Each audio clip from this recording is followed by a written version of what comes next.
at this crowd. I'm honored to have you with me tonight. You guys, thank you so much for being here. Sit, enjoy yourself.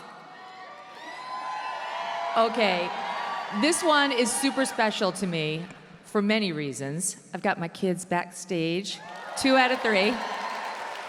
And I've got my brother Pete out there with you. Pete, are you in the front? Where are you? Stand up, Peter Kelly. Where is he? Here, right here. That's my big brother. Pete's 5 years older than I am, and we're a family of 3. We lost my sister a couple of years ago, but she was the oldest, and then came Pete, and then came me, and he absolutely tortured me as a child. He looked out for me when he tortured me, but it was a good kind of torture, right? It was the 70s, so we were raised right. Our parents ignored us, our older siblings bullied us, and we wound up having a thick skin that we would very much need later in life. Right? We're too complimentary these days. I was talking to Tucker the other night, and he was saying his parents literally never paid him a compliment. Like, they were not into compliments at all. And he was saying how his dad would look over his shoulder when he was writing his thank you notes, and if the dad ever saw the word I, he'd say, oh, it's all about you? Right? Now that's exactly the opposite of the message most of us are sending our kids. Like, it is all about you. You're so smart and sweet and special, Junior. We're overcompensating, I think, for being ignored for the first 30 years of our lives. But I do believe that Gen X is the greatest generation. I know I'm biased. It's the greatest generation, but I did just read today that do you believe, guess what generation is considered the most conservative right now? Do you know? They're saying Gen Z. I do think that the back end of Gen Z, like our kids, they are gonna be the most conservative. But right now, you're not gonna believe this. It's millennials. I know. Millennials are actually the most conservative right now. And you know what? That is such a hopeful sign because they were lunatics like 15 years ago. So maybe there's hope for the next gen coming up. I'm feeling very, very positive about it. In that sizzle reel we did, we love the sizzle reels. We have a great producer, Jake Whitman, who puts those together, and they're so fun. You saw a clip of Jimmy Kimmel in his blackface, right? That guy wore blackface more times than he could count. He didn't get canceled, but not only was he in blackface, he was like speaking in Ebonics, doing Karl Malone. Fine, no problem. You can be a big host of ABC News. We don't care. So there was a soundbite that was circulating today of Jimmy Kimmel and his wife. And you know, I really do believe this. You show me the wife and I'll tell you about the husband, right? When it comes to politics, it's very rare that there'd be a huge gulf between them, right? It just doesn't tend to work, notwithstanding James Carville and Mary Matlin. So Jimmy and his wife gave an interview together in which the wife says she was raised by a conservative family and is talking about, in the Midwest, I think she said Missouri, yeah, right. You'd think she'd stay normal. That's not what happened. All right, just watch this. It hurts me so much because of the personal relationship I now have where my husband is out there fighting this man. And to me, them voting for Trump is them not voting for my husband and me and our family. And I unfortunately have kind of lost relationships with people in my family because of it. Mm-hmm. This is not just Republican versus Democrat for me anymore. Mm-hmm. It is, to me, it's family values. That I personalize everything now. When I see these terrible stories every day, I'm immediately mad at certain aunts, uncles, cousins who put him in power. And it's really hard. And I wish I could deprogram myself in some way, mm-hmm. but I get really angry. And I've sent many emails to family right before the election saying, I'm begging you, here's the 10 reasons not to vote for this guy. Mm. Please don't. Mm. And I either got ignored by 90% of them or got truly insane responses from a few. Unbelievable, right? I gave them the 10 reasons not to vote for this guy, but they're just too stupid to understand how right I am. Raise your hand if you lost a friend or a family member because you're a Trump supporter. Yeah, most of the people here. And I just wanted to close my opening remarks with, fuck them. They're not worth our time. Life's too short. We have to move on without them. All right, let's get some questions going from the audience, and then we'll start the party. I'm so happy to be here with you guys. Let's go. So happy. Love you guys so much. Yes? I've been honing my question all week. Great. Hello. Hi. This is actually more directed to MTG. Okay. So maybe you can attack her. It's about immigration. Okay. All right. I teach in her district. I live in Chattanooga. One of my students made national news about a year ago. She turned illegally right, was arrested and put in a detention camp. She is one of thousands in my district. I know your stance on immigration is get them all out. I have former students that have been here 20 years. They came across the border when they were 6 months old. There is no pathway for them. What is Congress doing to give them a pathway? I'll run that by her, but I think the answer is nothing because they need to go. I'm sorry, I'm not heartless. We have enough of our own problems. We can barely take care of our own citizens. I'm sorry. It's not that I have no empathy for them. It's just there has to be a priority of taking care of Americans first. And if they leave now, Trump is saying, leave now, tell us that you left, and then we can maybe get you back in and do this the right way, but you came in the wrong way, and you're going to have to leave. I'm sorry. Next up. Hey, Megan. Love your hat and shirt. Thank you. I'm Reagan Atkins, and I go to Auburn University. And Awesome. And I recently just went to the Turning Point event and got this free hat. I just wanted to mention that. That's beautiful. But my question is for you is, as someone who, like, after college, I want to start a family, how do you, like, recommend for me, like, how to do it all, like you're doing right now? Oh, that's a good question. So I'm a big fan, if you can do it, of finding your husband, like, soon. Right? I do. I think like college, I would love, Yates and Yards, if you're listening, I would love for you to find somebody in college and get married before you're 25 or 6. Really, it's about me because I'm old and I want to know my grandchildren.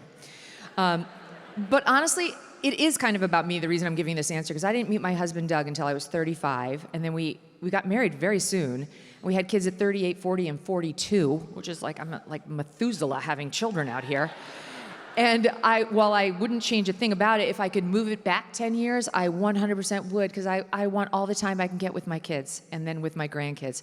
And I think young women aren't told that. If you wait too long, you know, we do have a window of opportunity. And while I was lucky that the fertility didn't turn off, a lot of women aren't that lucky. So I really would prioritize first finding a mate, finding a husband, and building a family. And the career will always be there to build. And you can do building blocks along the way while you're doing that for the career. Like you can slowly get your degree or an advanced degree, what have you.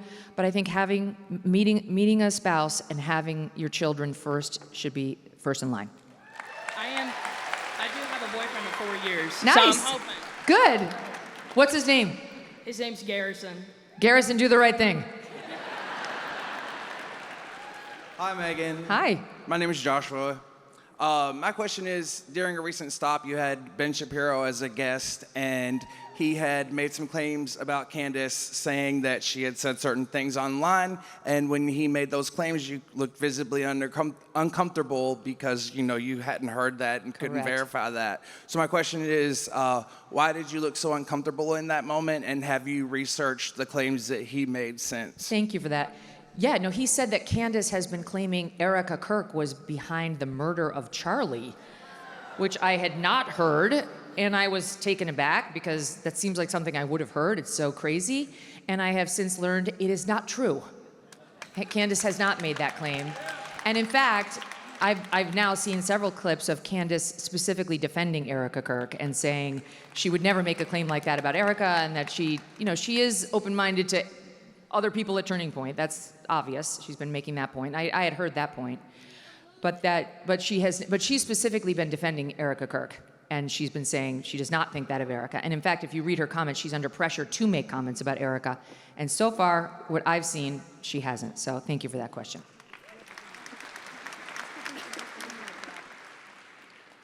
Hi, Megan. Hi. Carrie Preston, love you. You're the light of my day. Oh, thank you.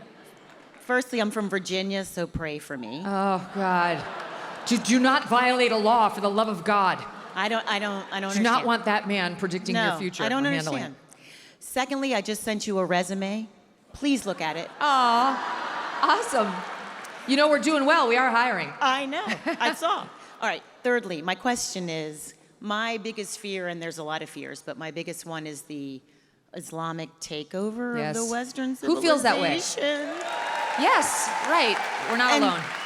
And so when I say this to certain people, they look at me like I have 3 heads, I have a tinfoil hat on. So how do we get this message across? Because it does sound a little conspiratorial. So how do we make it sound like it's an actual real threat? Because Well, it is. that's a good point. I mean, it's hard for you to play sound bites for your friends, right? But you should. Like, I'm going to play you some tonight that you could play, like out of Minneapolis and Dearborn, which are gone. I mean, really, they're under Islamic control. Dearborn in particular, but Minneapolis close second. And then there's New York City, which 20 plus years after being bombed by radical Muslims, elects a guy who seems to love radical Muslims. Whether he's one of them, we're about to find out. He is Muslim, but I mean, like, as soon as he got in the mayor's office, the mayoral post, he seems to have dropped the mask. First thing was he went to a mosque with a very controversial imam, which is the last thing he did before he got elected mayor too. I got my eye on this guy, and I'm sorry to say, I think he's going to make your point rather clear for your friend very soon. All right, Terry Preston, I sent Thank you you. my resume. Got it. Good evening, Megan. It's Hi. wonderful to meet you. Oh, it's so nice to see you. This comment is actually more for Congresswoman Greene. Okay. I am one of her constituents. I live in Paulding County, and I am here to beg her, do not cave to the Democrats on health insurance. Okay. My son works for the Department of War, and he has not been paid. And even he says, do not cave to the Democrats, no matter what. We're going to talk about it. Thank you for teeing it up for me. Hi, Megan. Hi, I'm sir. Brooks. Hi. I've been watching you since I was 16 on the Kelly File, and now I'm 25. Oh, wow. Oh, wow. So I'm honored. my question is, we just had this moment of unity among conservatives with the assassination of Charlie Kirk, and then we get to the election. Such a short window of time. How do we screw that up? Oh, God. Smarter people than yours truly are going to be answering that for us in about a minute, right? We've got Rich Lowry and Charles C.W. Cooke. I'm really looking forward to their analysis on it, and I'll ask MTG too. There's no question we're seeing a Trump backlash. I mean, there's just, like, what has changed from last November to this one? The biggest thing is Republicans are in power, and in some places, but quite a few of them, we're seeing a backlash. And what exactly it is that they're backlashing to, ask a different person, you'll get a different answer.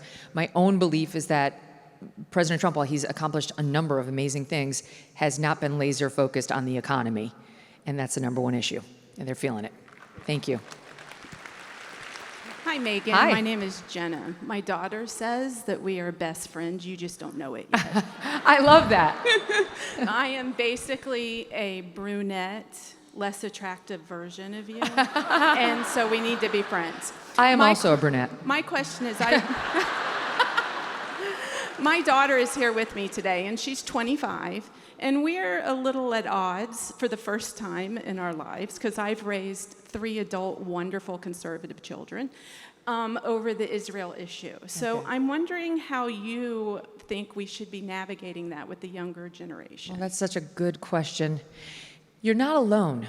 You know, it's so upsetting to me that this thing is dividing the conservative movement right now. You know, that our team is splitting in two over this issue, because we need our team to be unified. You know, we have some truly demonic people on the other side that truly want us dead. So our side needs to stand together. My own take on it is, whatever your views on Israel, you should not let it divide us as Americans. Like, we have to prioritize our country, and we have to have each other's back when it comes to fighting the lunatic left that wants us dead. So that's number one. But I think there's room for good faith disagreements on this issue. You know, the younger generation, I assume she's more opposed to Israel or having questions about Israel because there are literally no young people left who are backing Israel. I mean, it's like, you look at the polls, there are none. And the older generation tends to understand Israel's importance as a strategic ally in the Middle East. So I think just room for grace, because as this conflict has gone on for 2 years, there are a lot of people who have started to have questions about Israel's behavior. And I think even for those of us who are questioning it now, it'll dissipate once Israel's off the front pages and we're focused more on our own issues here in America. And I think maybe not talking about it every day, all day, will help you too, and will help all of us too. It's my thought. Hi there. Hey, Megan, how are you? Great. I'm Vernon Jones. Obviously, I'm here from the Hi there.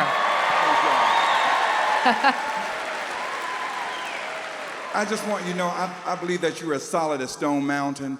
We love you. I know Stone Mountain. I've been there. I love it. Well, I just want you to know that your message of faith-based hard work, getting a good education, that resonates in many communities, not just the white community, the black community, brown community, every community. But the liberal media want to silence you, and I just ask of you, don't back down, don't back off, and don't back away. Fight, fight, fight. Fight, fight, fight. Right on, Vernon. And so I appreciate it. And I'm here tonight because I'm one of those, not only lost a friend, I lost a relative, I lost colleagues, but it doesn't matter. One courageous man in the crowd is the majority, or one courageous person in the crowd is the majority. Yes. So I just want to ask you, will you continue to carry that message and bring more like me and others who feel the way you feel on your show so we can resonate throughout not only our community, but throughout the state of Georgia and this country? 100%. I absolutely will. And isn't it great to be together? Isn't it great to know that even though these people have ostracized you, look at all your fellow community members who love you and feel as you do. You're not alone. It's only the liberal media and the haters who want you to think that so they can guilt you into joining the other side. Don't do it. There are millions. We're in the majority right now.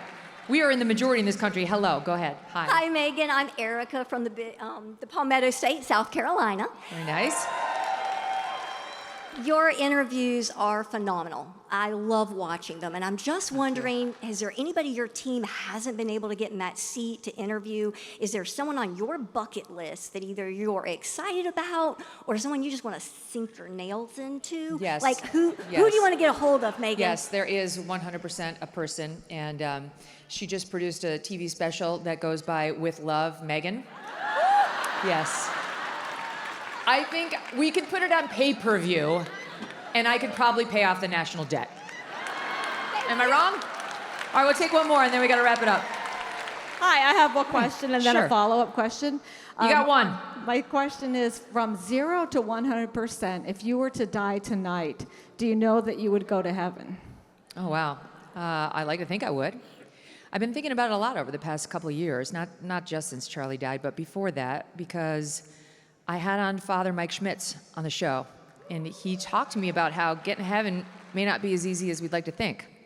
You know, I used to think if you're just a good person, you'll go. I think the truth is, if you are a person of faith, if you believe in Jesus, you're going. But he did talk about how you actually do need to live the faith. You actually do need to focus on doing good deeds and trying to minimize the sin in your life. And when you sin, because we are all sinners, making sure you get in there and make it clean with God. However you need to do it. In my church and the Catholic Church, you got to go in, you got to face up to the priest, and you got to say all the bad shit you did. It's very awkward. But thank God for the evangelicals and Protestants. They don't have to do that, which is reason enough to join those denominations. But get right with God and do the good deeds. And above all, truly, and I think many people have been having this feeling since Charlie, welcome Jesus into your life. And if you're not feeling it, read up, go to church, be open to it, and ask God for a message that speaks to you, as he will deliver. Thank you. Thank you all so much. All right, we're going to get the show started because that's what you're here for. I mentioned the sizzle reels by Jake Whitman, and it's so funny because going through like some of the highlights of the shows with the people who come on often have had us in stitches all along. And we were laughing coming up with the one for Charlie and Rich because they're not stand-up comedians, right? These guys are like policy wonks who can talk about anything. And I said to Jake, just get Charlie talking about anything regarding Kamala Harris. That's not exactly how it landed, but I think you're going to enjoy this. Rich Lowry and Charles C.W. Cooke of National Review. Check it out. Don't miss a moment. Subscribe to this show on YouTube and follow me on Insta, Facebook, and X. It's the one time of year that Birch Gold Group gives away free gold with every qualifying purchase. That's right, for Black Friday, when you convert an existing IRA or 401k in whole or in part into a tax-sheltered IRA in gold, Birch Gold will send free gold to your home for every $20,000 purchased. Gold started this year around $2,600 an ounce. By October, it was over $4,000 an ounce. Why? Global uncertainty. 2025 has been defined by trade wars. Central banks are pulling from the US dollar as the global reserve currency, and military tension continues to build. Gold thrives in times of uncertainty, and if you are looking to diversify your savings, Birch Gold can help you. Plus, now through November 30th, get free gold with a qualifying purchase. Just text MK to the number 989898 to claim your eligibility and for a free info kit on gold. But your opportunity for free gold with purchase will end on November 30th. So don't wait. Text MK to the number 989898 for full details. Message and data rates may apply.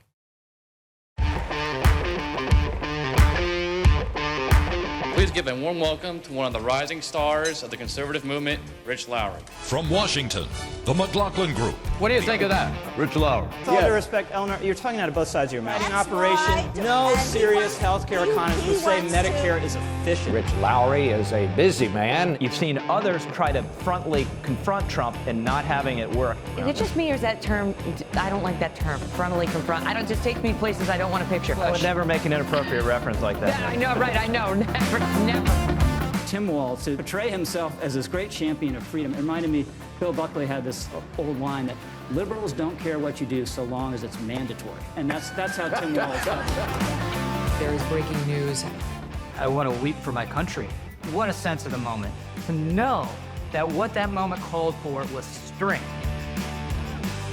One of the things that I like about National Review is that we weren't just there to go after the left, but we were also there to police our own side. And I've tried to keep that up. It's hard for Barack and I to just be in the world unobserved.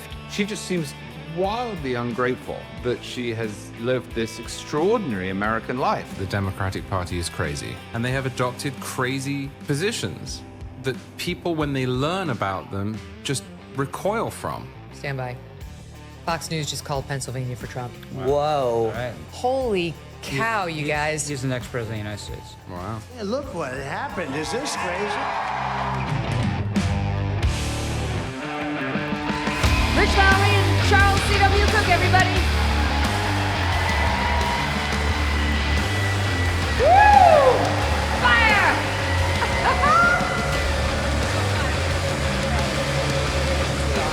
Great to have you.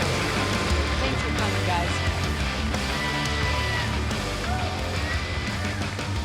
Don't you love the fire? Love the fire. You don't get to walk out to fire every day. So it's amazing because that clip ended with us on set on my show the night Trump was elected, which was almost exactly a year ago. And now we have some very different news on elections. What happened? Yeah, so first of all, point of personal privilege. Some people who looked quickly through the agenda tonight might have gotten the idea that Rich was singing songs. That's not me, just to be clear. That's the other Rich.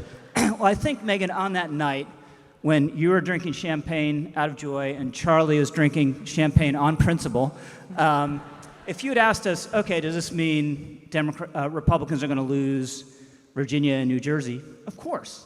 Of course. If you win the White House, you always lose those off-year elections, so that wasn't surprising. The margins are a little concerning, right, though. And what happened, I think initially, we all talked about the vibe shift. There has been a vibe shift, and part of it, there was an instant protest. The Democrats were on their back foot. They didn't seem energized. The party's image is still in the toilet, but they've shown once again they fear and loathe the president so much. Their people are showing up no matter what. And this wasn't a matter of other Republicans not turning out the Trump vote.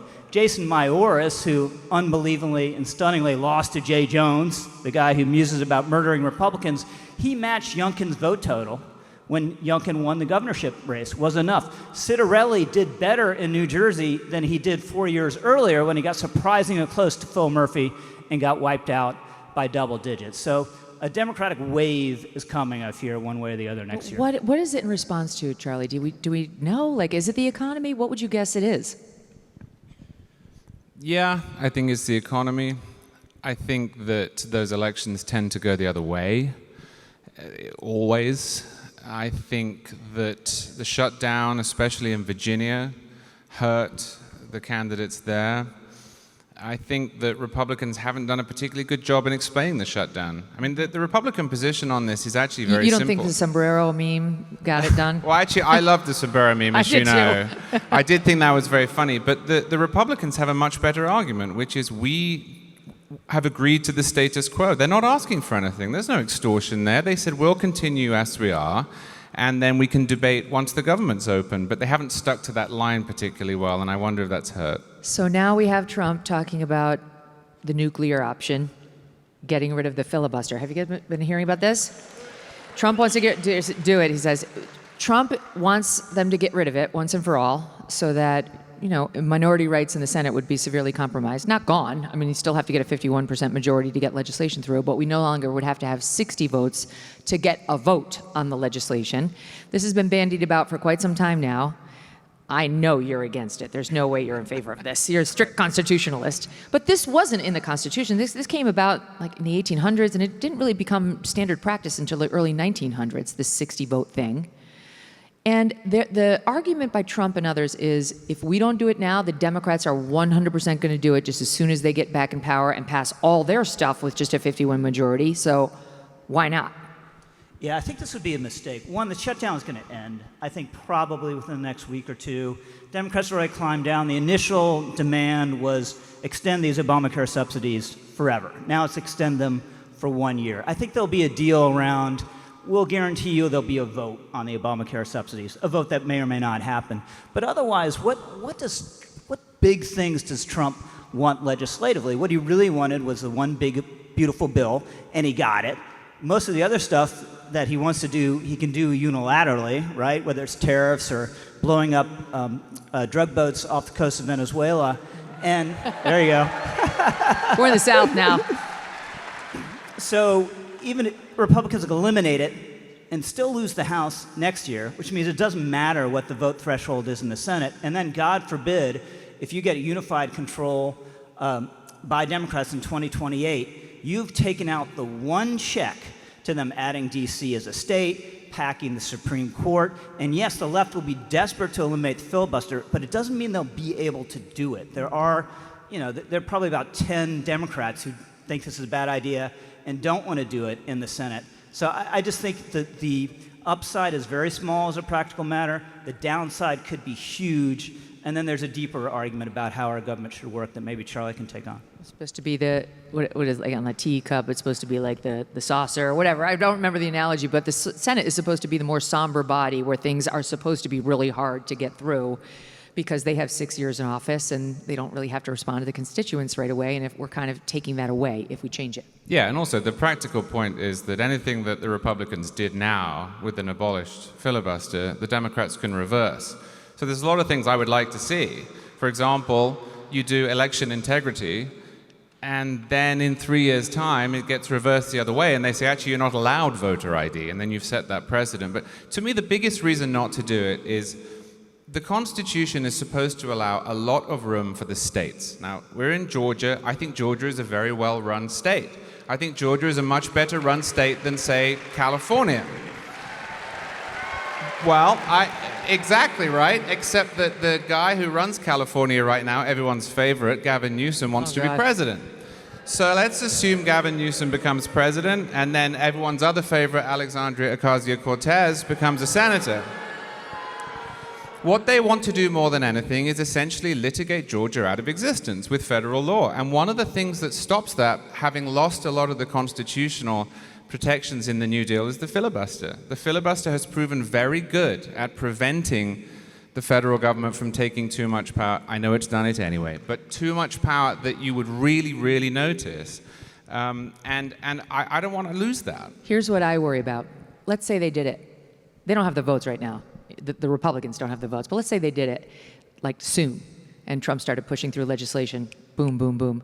There is no chance there wouldn't be a bloodbath in the midterms. I mean, Americans tend to like divided government. They don't want any one branch or one party to have too much power. And I think the Republicans would definitely lose the House and the Senate if they pushed it through. And so it'd be a very short joyride for not that much return. And I mean, the loss of the Senate seats could go dangerously high. People are going to want to send a message that they do like minority rights. So I just think you're playing with fire. So I'm not in favor of it personally. Not yet. I haven't seen a case. Okay, let's keep going because there's more to talk about. One question I forgot to ask you on the elections. One of the problems that the Republicans seem to have is they can't win without Trump. And, Trump remade the party in his image, and people will get off of their couch to go vote for Trump. He got the low propensity voters to get up and do something they didn't usually do, which is vote for him. And when Big Daddy's not on the ticket, people are like, those people are boring, and I don't have any connection to them. So how do they solve for that in the next year? They don't. This is a huge problem. And Trump posted on Truth Social immediately, I wasn't on the ballot, and that's why we lost. And that's a huge And he loves that. element. Unfortunately, he enjoys absolutely. that. But the problem is, unless he's going to be run for, Senate from Florida, whatever it is, he's not going to be on a ballot ever again. So this is a huge issue. And it came up in the 2024 campaign. There's something he said that I didn't think that was that great. And I was talking to some shrewd political observer, and I was like, I don't know how this is going to affect fence sitters. And this guy said, Rich, there are no fence sitters. What there are couch sitters, right? This is a young guy who is playing video games all day long on his couch, probably has a bong on the coffee table, and maybe an OnlyFans account. And that's the guy that Trump has to turn out. I was like, oh, hell. But you know what? You know who helped turn him out? It's Charlie Kirk, right? And Charlie had a deeper mission, by the way, to save that guy, right? And to show him that there's a higher purpose to life than just doing that, just getting married, having faith in God.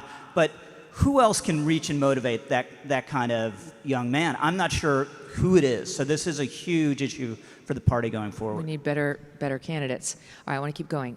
Supreme Court. Got a question last night, and it was a good one, about whether the Republicans need to worry about being in an RBG situation with our own aging conservatives on the court, in particular, Alito and Thomas. And you say to true conservatives, what do you think about kind of nudging Alito and Thomas out? And you get a sick feeling in the pit of your stomach, like, no! But much rather have Trump replace them than a Kamala Harris or a President Ocasio-Cortez or Newsom. My God, my stomach just turned again. So what are your thoughts on the Supreme Court and the seats? Yeah, I worry about this. I mean, I think Clarence Thomas is one of the greatest Americans in the history of the United States. Yes. And I also understand if Clarence Thomas doesn't want to voluntarily give up his role, given what they did to him when he was getting it. Yeah. I also think to replace Clarence Thomas with a Ketanji Brown Jackson or a Sonia Sotomayor would be a disaster. And this is one of the things, if you look at the first Trump election, that swayed a lot of people. Justice Scalia died, and they looked at who Barack Obama had put on the court before, and they said, absolutely not. So I don't want to see that, but at the same time, I mean, the idea of telling the guy you need to retire now is obviously grotesque. Maybe he will sense this himself. I do think there's a greater chance Republicans will lose the Senate now than I did before the elections this week, so I hope it doesn't happen. It's terrifying. So what do you think? I mean, do you think if people around Thomas and maybe even Alito should be saying better now than later? I think Clarence, it was such a scarring experience for him, that confirmation battle. But by the way, these kind of confirmation battles are sort of a good thing, because it ensures once someone's through that, they are not bending a knee ever, right? And Clarence never will. But the more he hears from outsiders that he should retire, I think the less inclined he would be to do it. But we can't have the RBG thing, which is so perverse for their side, because she was clearly failing, right? They're in danger of losing the presidency. And the whole left was like, you go, girl. Stay there until you're age 105. And then she, unfortunately passes away. Like, now what, right? Yeah. So we didn't want to do that to ourselves. No, I was covering the high court many times, and she was there, and Alito had just been elevated to the bench. And as the new guy, he was seated next to RBG for a while, and she was falling asleep in the middle of it was very Joe Biden-esque, in the middle of the arguments. And you could see Alito like, what do I do? Do I nudge her? Like, I'm the new guy, I'm not sure I'm allowed to nudge her. And she stayed too long, like so many of them, like Nancy Pelosi, who finally appears to be ready to hang up her congressional hat at age 85. But as you guys pointed out in National Review, the person we appear to be getting instead of Pelosi is a complete and total lunatic. His name is Scott Wiener, and just as bad as he sounds, he's worse than that. Yeah, I mean, lunatic is one word. Creep is another. And look, I have lots of friends who disagree with me on politics. I think it's important to know people who disagree with us on politics. But this guy's politics are really weird. He has pushed through in California a whole bunch of bills to do with changing the crimes that people are charged with if they commit, sex crimes with minors. This is his obsession. This is his obsession. He is, if you were to sort of put up on a pedestal the worst side of the Democratic Party, the weirdest side of the Democratic Party, it's this guy. So actually, we might look back fondly on Nancy Pelosi and her hedge fund trading. That's a great moment. Think of how radical you have to be in order to make Nancy look good. Let me show you. I pulled a little soundbite of him because most people don't know him. I don't know if you guys remember early in the show, we used to have Britt Mayer and Carrie Prejean come on together, like the most beautiful and attractive panel known to man. They're both former beauty queens and also very smart, and they're Californians. And this guy was right in their crosshairs as mama warriors because he's very, very pro-transing your child. And they would follow him around with their iPhones like, Representative Wiener, what are you doing? Why are you doing this? And he's just an aggressive, bad guy, in my opinion. But here's just a little taste of what he sounds like at SOT 1. What SB 107 says is that if you have a family, parents and children, that are in a state like Texas, and they feel unsafe because they feel like they're going to be criminalized and attacked, and they need to leave that state, they can come to California, and we will protect them. That we will do everything in our power not to send them back to Texas or Alabama or any of these other states for criminal prosecution, that we're not going to honor subpoenas from those states for medical records, and that these parents can be, and these kids, these families can be safe here. But the opponents who are trying to attack trans kids, trying to drive them to suicide, pretend they don't exist, and then criminalize the parents who are supporting their trans kids, these opponents are lying about the bill and claiming that it somehow undermines parental rights. It's the exact opposite. It supports parents. Every single piece of legislation, every other one, is about trans kids. And by the way, you heard the lies in there, right? Like the trans kids who are just going to commit suicide unless they come to California, where he's creating a haven, a safe haven for them. Like he follows all the tropes that have been pushed, even at the Supreme Court, falsely. And I do think this guy is a dangerous dude. Yeah, this idea of a sanctuary, you're encouraging runaways from the rest of the country, these troubled kids. So I think this is a key prism through which you can understand the last 20 years of cultural politics in America, right? They thought they could just add letters to the amalgamation of letters and always inevitably win. So LGB, they won on that, right? They're not going to bother you. They're going to get married. It's not going to be a problem. It's kind of a libertarian argument. They added Q, and no one had a problem with Q because no one knows what Q is, right? Literally no one. The whole point of being Q, I think, is that you don't know what you are. So that was fine. But then it was the T, and they thought T is inevitable, the next great moral struggle and civil rights struggle over time. But the insanity and imposition that have come with the letter T have caused a backlash, not just among everyone in this room, but 70-80% of the American public. And we're winning this issue, not just in trans sports and the medical procedures, but fewer young people are embracing non-traditional sexual identities. Yes. And that's the core issue. Because all of you found your voice and started talking about it. Yeah, this is an infernal trend. And, women, especially young girls, are very suggestible. Jonathan Haidt, the great social scientist, points out if you have a group of friends who are girls and one of them gets anxious and depressed, all of them tend to get anxious and depressed. Now, guys, if one of their guy friends gets anxious or depressed, they don't care. But the girls are very suggestible. So what we've done, we've encouraged this this identity, and then you encourage it on one marginal person, and then it spreads among everyone else. That is finally being reversed, but we won't win a final victory until we crush guys like that. Absolutely right. All right, let's end it on a nice note. Charles, how many years have you been an American citizen now? I became an American citizen in 2018, so that's 7. Thank you. And I love the story of how you realized that you loved America, wanted to live in America, and needed to move here ASAP. Can you talk about that? Well, which one is it? I have so many stories. I was 3 when I first realized. Well, you were over at Oxford, and you were reading about the founders. Oh, yes. Well, that was, yeah. So I studied American history in college because I found it more interesting than my own history. And, but But it is. If you look at those ideas and you look at those people and you look at the story of your revolution, it's extraordinarily inspiring. I mean, these are great ideas. These are ideas you don't find anywhere else. And once you've looked at them and once you've embraced them, everywhere else seems quite boring, to be honest with you. And so you decided you too wanted to be a revolutionary. Yeah, I wanted to be a revolutionary. I mean, I didn't tell the immigration services that because I think it would have sounded pretty bad on my application. But I wanted to embrace the existing revolutionaries, put it that way. And how did you wind up in the South? Yeah, well, my wife and I, we lived in New York and then in Connecticut. And when we were having our second child, we started looking around for houses that could fit the growing family, and that just wasn't an option. And then we looked down in, am I allowed to say Florida, in Georgia? We're great rivals, aren't we? Georgia was full. That's the only reason he didn't come here. We looked down in Florida, and we moved down. We've never looked back. Best decision we ever made. Awesome. Guys, I love you so much. Thanks so much for all you do for the show. Love your smart sound analysis and your great senses of humor. Thank you, Megyn. Yeah, we appreciate it. Rich Lowry and Charles C.W. Cooke, everybody.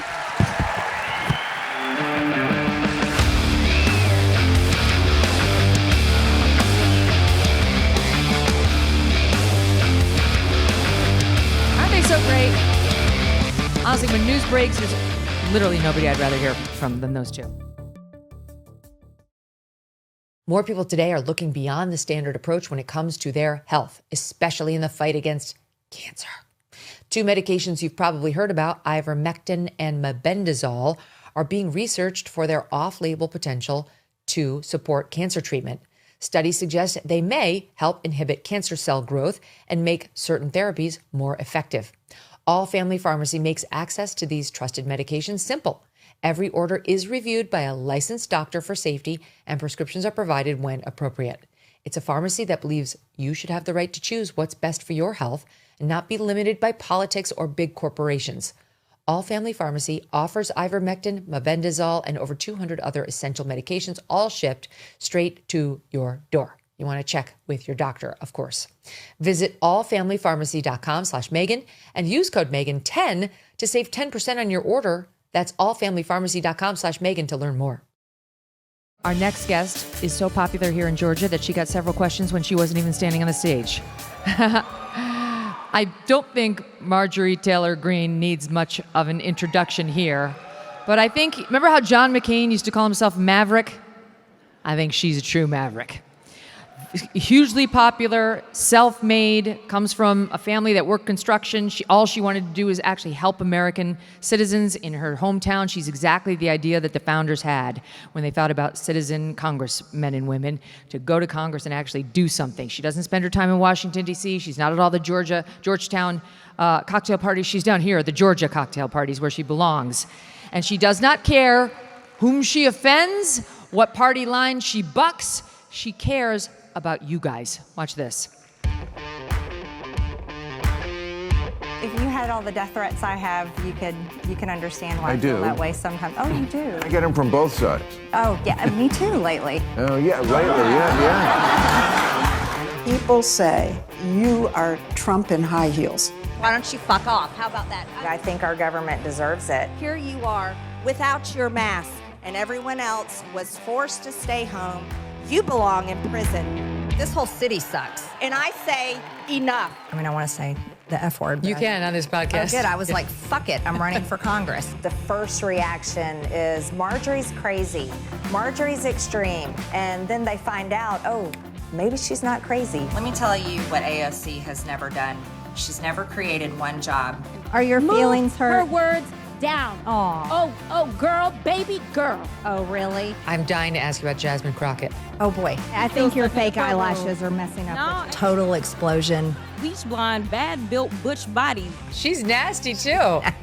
She's as fake as her eyelashes. She's as fake as her hair. There's a reporting that President Trump called to ask what's going on with Marjorie. He knows how to call me and he can ask me himself. I got elected on my own. I didn't get elected with a Trump endorsement. I'm not afraid to name names. I will walk in that Capitol on the House floor and I'll say every damn name that abused these women.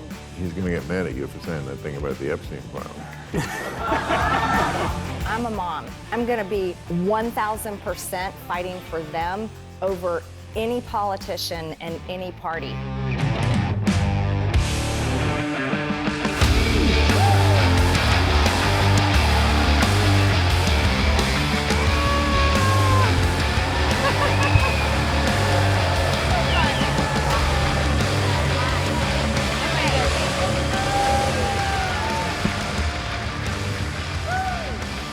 So cool. Absolutely. There's no cooler congresswoman than you. Thank you. My mom's out there somewhere, and she's probably like, golly, that was a lot of cuss words. Sorry, Mom. Same. My mom feels the same. It's not her favorite part of the show. All right, so The View. Why on earth would you go into that snake pit? They invited me. Seriously. So this is interesting. There's a group of hardcore America First people like me that are blacklisted on Fox News. They fired Tucker Carlson, and pretty much ever since that, Tucker used to have me on when he was on Fox News. Yep. And ever since then, I'm pretty much blacklisted. They'll talk about me on Fox News, they'll show videos of me and things that I said, but they never have me on. So I've done mostly conservative podcasts and so forth. Did your show, which is amazing. I do Tucker's show, Steve Bannon, different shows like that. But they actually invited, and I thought to myself, you know what? I definitely would like to talk to them and talk to their audience. And so I decided that our country is so toxic, politically toxic, and it really bothers me because ever since Charlie was assassinated, I'm concerned of where that's going, especially for our kids' generation and on.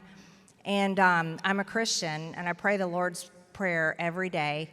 And here lately, I've been thinking a lot about Charlie Kirk and what Erica said. She forgave the man that killed her husband, which is unbelievable.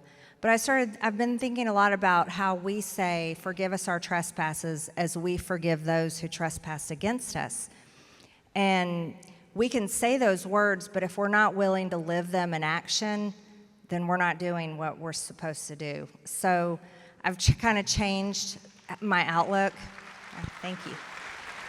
And so I went on and I decided I would like to have a nice conversation with these women, share my views with them and their audience, and try to put those words into action. Okay, here's my question for you, though, because it's no accident they invited you on now, because you've been saying some things critical of Speaker Johnson, you've had some criticism of Trump, critical on the Epstein files, as we saw there. And it did remind me a little bit of what Roger Ailes once told me. He said, when the left-wing blogs start praising you, that's when you have to worry.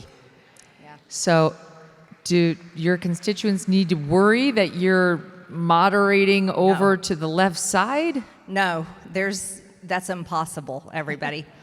No, here's where I'm at. I'm so America first, I'm America only. Yep. And Megyn, to be honest with you, I campaigned all over the country for 5 years for President Trump. Did that. He didn't ask me to. I did it on my own. Love the man. Spent millions of dollars. I don't even know how many rallies I've been to. I totally lost count. Went to so many states. I can't even remember how many I went to. I want our agenda passed into law. That's what I want. And I am very upset as a member of Congress that we are not passing our bills that are the agenda that the people voted for. How? How can you? Not our executive orders, his executive orders. We all have bills that reflect them. I mean, you could get them through the House potentially, but you're not going to get them through the Senate unless they get rid of that filibuster. Well, it doesn't matter, though. Here's the thing. I serve in the House. We should get our job done. It's not about, we should get our job done and then let the Senate do their job. And as a member of Congress, I believe in transparency for all the people here. They need to see our voting records. And they need to see these out. You were just showing Scott Wiener. I have a bill called Protect Children's Innocence Act that makes it a felony to perform gender-affirming care on any minor. Makes it a felony. Great. That bill needs a vote. That bill needs a vote. And honestly, Californians, you need to defeat the wiener. You have to do it. You may love it. It's got to go. I agree. He's super dangerous. I wanted to show you. That's the only one we'll cut off.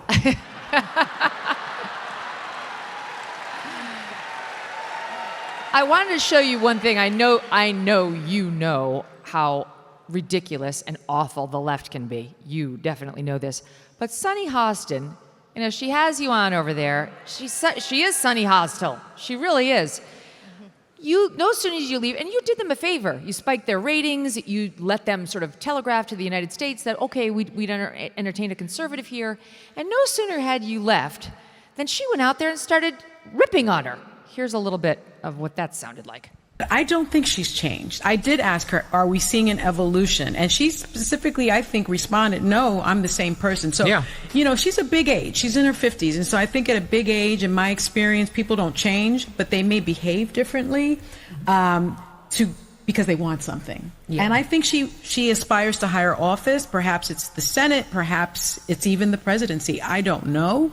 But I don't know that we saw a different Marjorie Taylor Greene. I thought that we, you know, saw just someone behaving differently. Well, I will behaving differently. So she questions your sincerity. You're after something, so you're acting. Right. I've been dealing with this for weeks. So here's the only thing that I know to be true. The only person I can control is myself.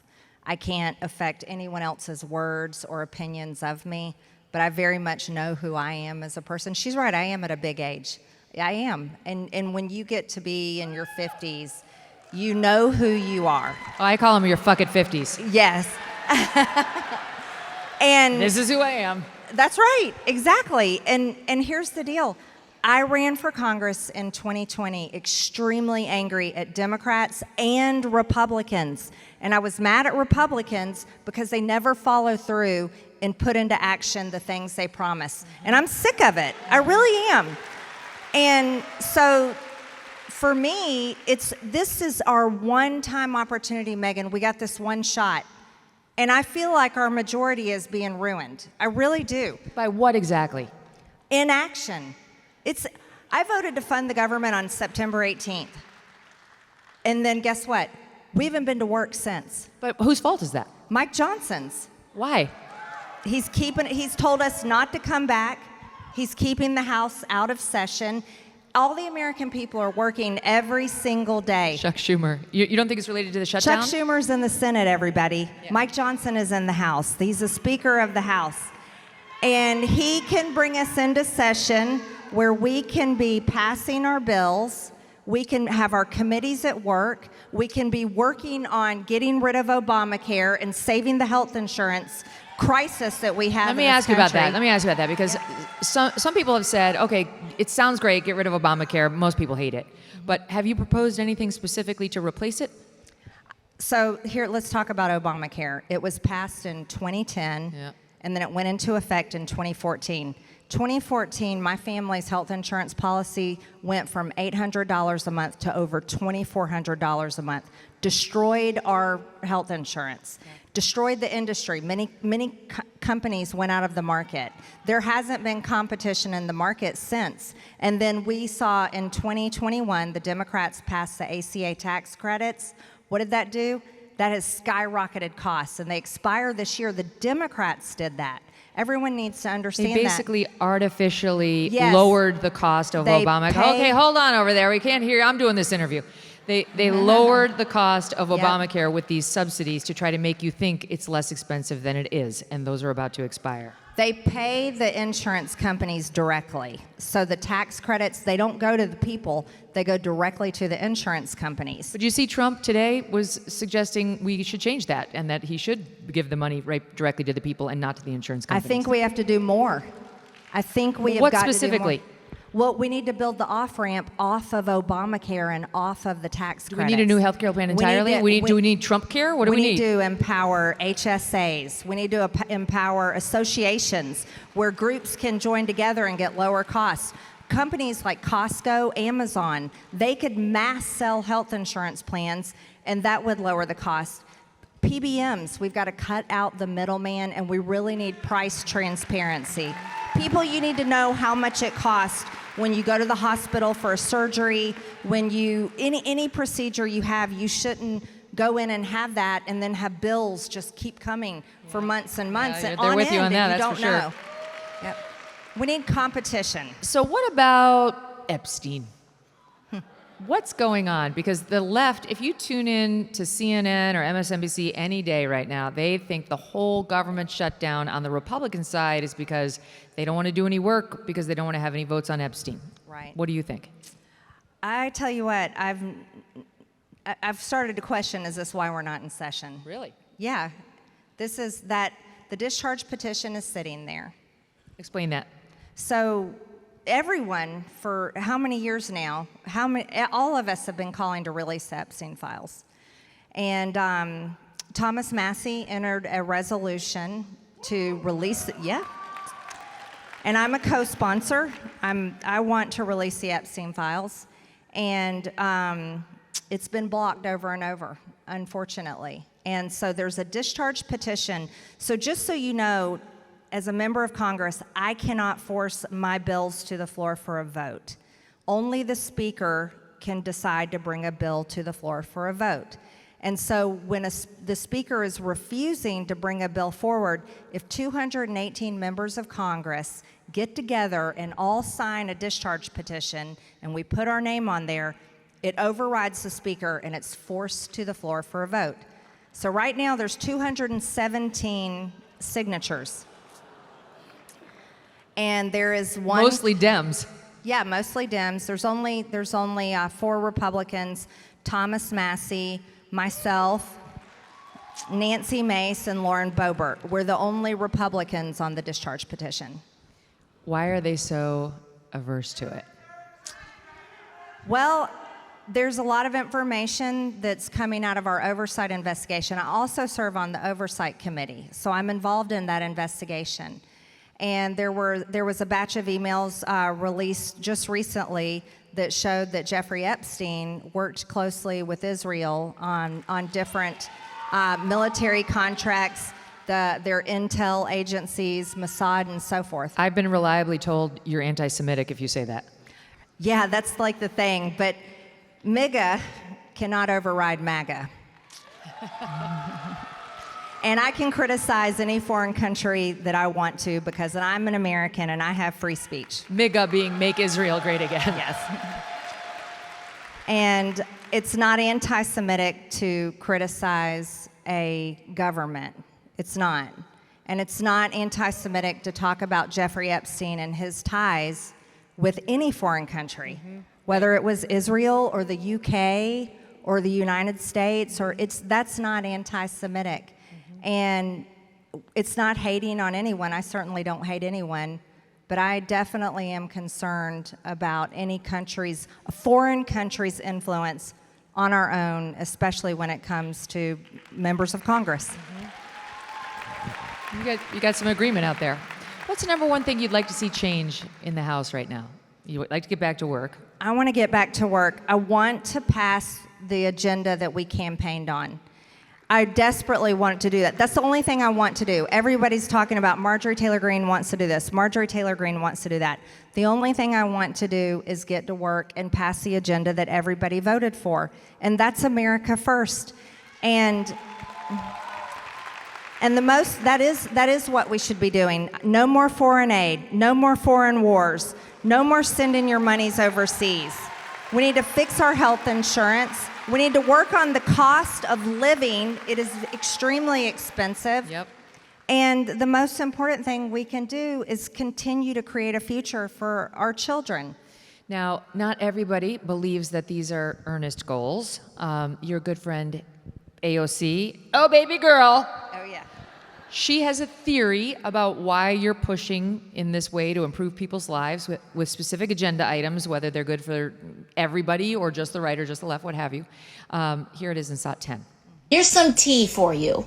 Marjorie Taylor Greene wanted to run for Senate. She was gearing up for that statewide race, and Trump told her no. The White House and Trump land shut down Marjorie Taylor Greene's personal ambitions to run for Senate. And she has been on a revenge tour ever since.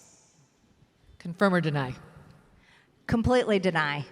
So earlier this summer, I put out a very lengthy post on my own personal social media of the reasons why I do not want to run for Senate. And you're seeing it in real action today. Look at the Senate. It's an absolute, utter chaos. We can't even fund the government because of the Senate right now.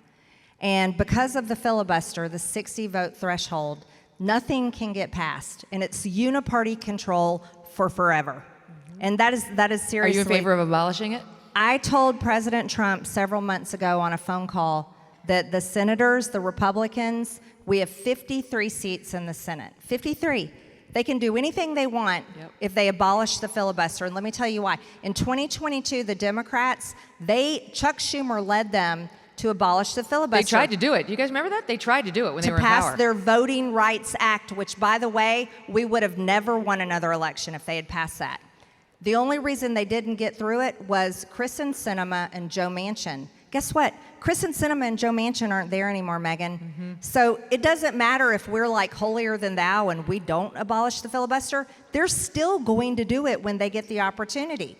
So I told the president several months ago, I said, President Trump, we can pass your full agenda if the Republicans in the Senate grow a spine, blow through the filibuster, and we pass election reform. I have a bill that calls for a census immediately, and it only counts American citizens.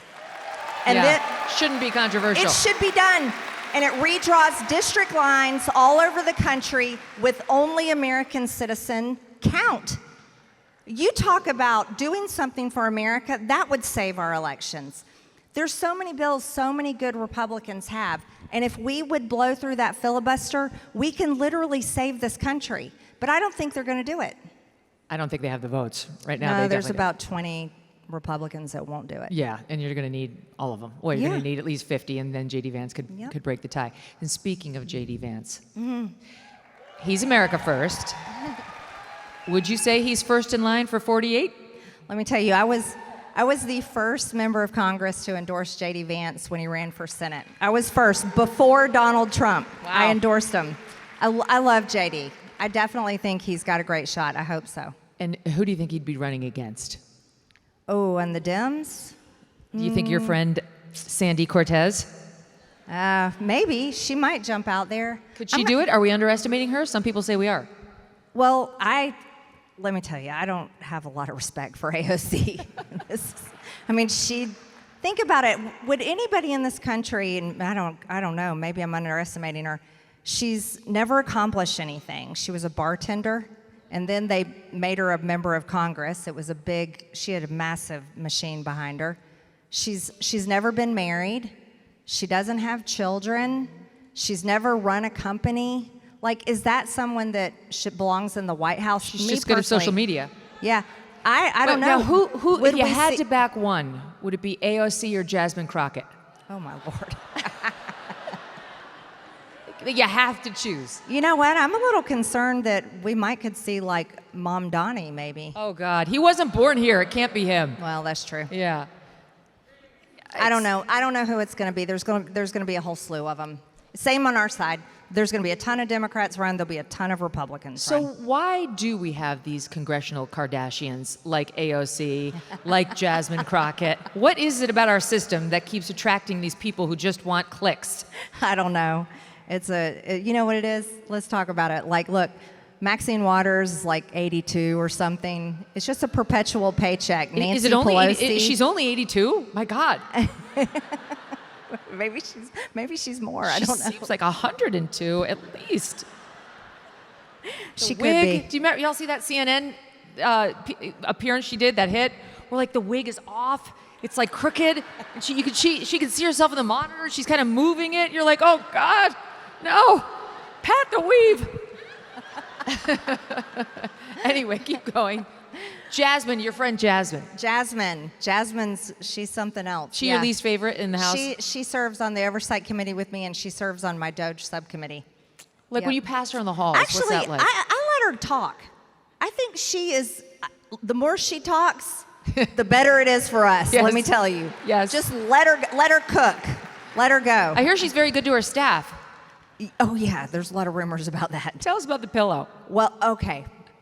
So we were having one of our hearings, and she was demanding her staff come over give her attention right away. Katie Porter-esque. Yeah, very. She tells them something. They go running off. A few minutes later, they come back with a pillow. But it's not a pillow like this. It is a big, square, fluffy, very nice pillow, and they tuck it behind her back for her.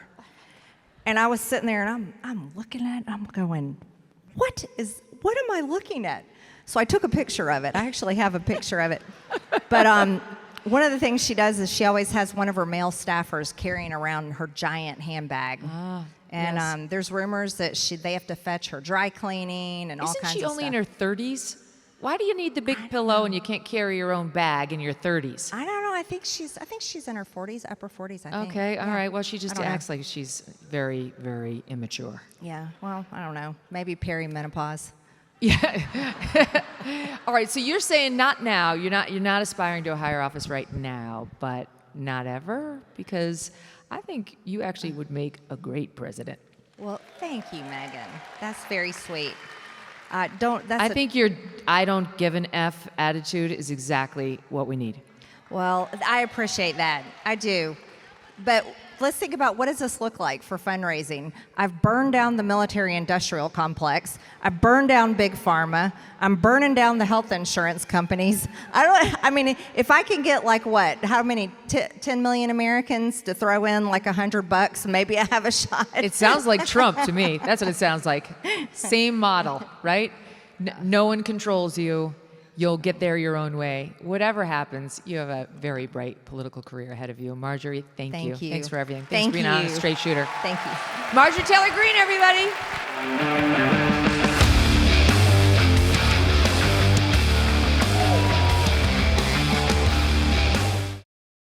If you're ever worried about the safety of your home, you need to hear about Simply Safe's early access Black Friday sale. We're already having Black Friday sales. This is great.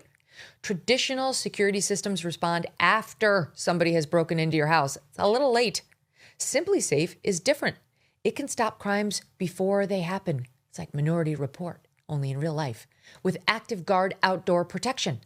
AI-powered cameras detect threats while they're still outside of your home, and then they alert real security agents. The agents take action while the intruder is still outside. They confront the intruder. They let them know they're on cam. Can you imagine this? Don't you want to see this happen?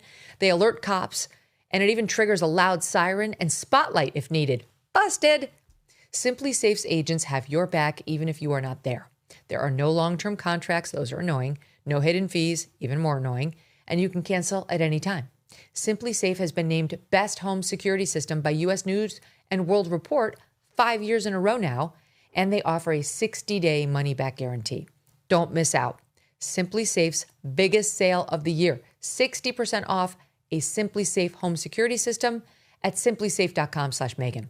60% off, 60 at simplysafe.com/Megyn. There's no safe like Simply Safe. All right, so my next guest is somebody I met back when I was at Fox News and I was hosting the midday show America Live. It must have been 2012 because I think I was at the Republican National Convention backstage. I think it was 2012, could have been 2008, whatever. And this guy comes backstage with the handlebar mustache and the black cowboy hat, which he's never without. And I knew this guy because I was a fan of his, but I couldn't believe he was actually backstage wanting to talk to me. And from that moment forward, a beautiful friendship was born between yours truly and John Rich. He made it huge in the country music industry as part of Big and Rich, and then a couple of years back said, you know what, I'm not doing the record label thing anymore. I'm not going to be controlled by a group of people that's gone woke and has rejected the traditional values that made country what it is, and decided to launch an independent music label and get his music out direct to the consumers, and that has been a hit. Now John Rich is free to go on Fox News or Fox Nation or do whatever shows he wants, including yours truly's, and say whatever he wants, which is the principle by which he lives as the son of a preacher man. Here's a little introduction, and then you will have the pleasure of hearing him not only speak, but play. If you're wondering why there's no Johnny Cash's or Waylon Jennings or Loretta Lynn's, Well, there's a good reason for that, because none of those people would have been allowed to exist today. Stick your progress where the sun don't shine. I just decided my freedom of speech was more important to me than the approval of the music industry. Are you a conservative? Yes, I'm a conservative. You are a lover of America, a lover of the Constitution. Of course, yeah. A lover of President Trump. I don't think there's any downside to getting your job back or keeping more of your money. My good friend John Rich of Big and Rich, he happened to win The Apprentice, but we won't even get into that. The winner? Week after week, it was John Rich, you're gonna make it. They said you fired to everybody but John Rich, right? So, thank you. Great job. The wave of wokeism that's hit this country, and especially the entertainment business, that made its way to Nashville. Recently, I put out a post calling out conservative country artists that have yet to come forward and support President Trump. I mean, Trump won the popular vote in a landslide victory. Every swing state went to Trump. What are you guys afraid of? Now grow a pair. If they made me CEO of Cracker Barrel, we would start doing the Pledge of Allegiance every morning when we opened at breakfast, and we do the national anthem at lunch. I pray to God, you think that's odd. I've got 2 kids, and I didn't want to be the dad that yells at the TV at home and then goes out in the world and plays patty cake with this nonsense. Be the same guy all the time. I didn't want them seeing dad being a hypocrite. The thing I love the most about this country is I wake up every day, I go, as long as I'm still breathing, the game ain't over.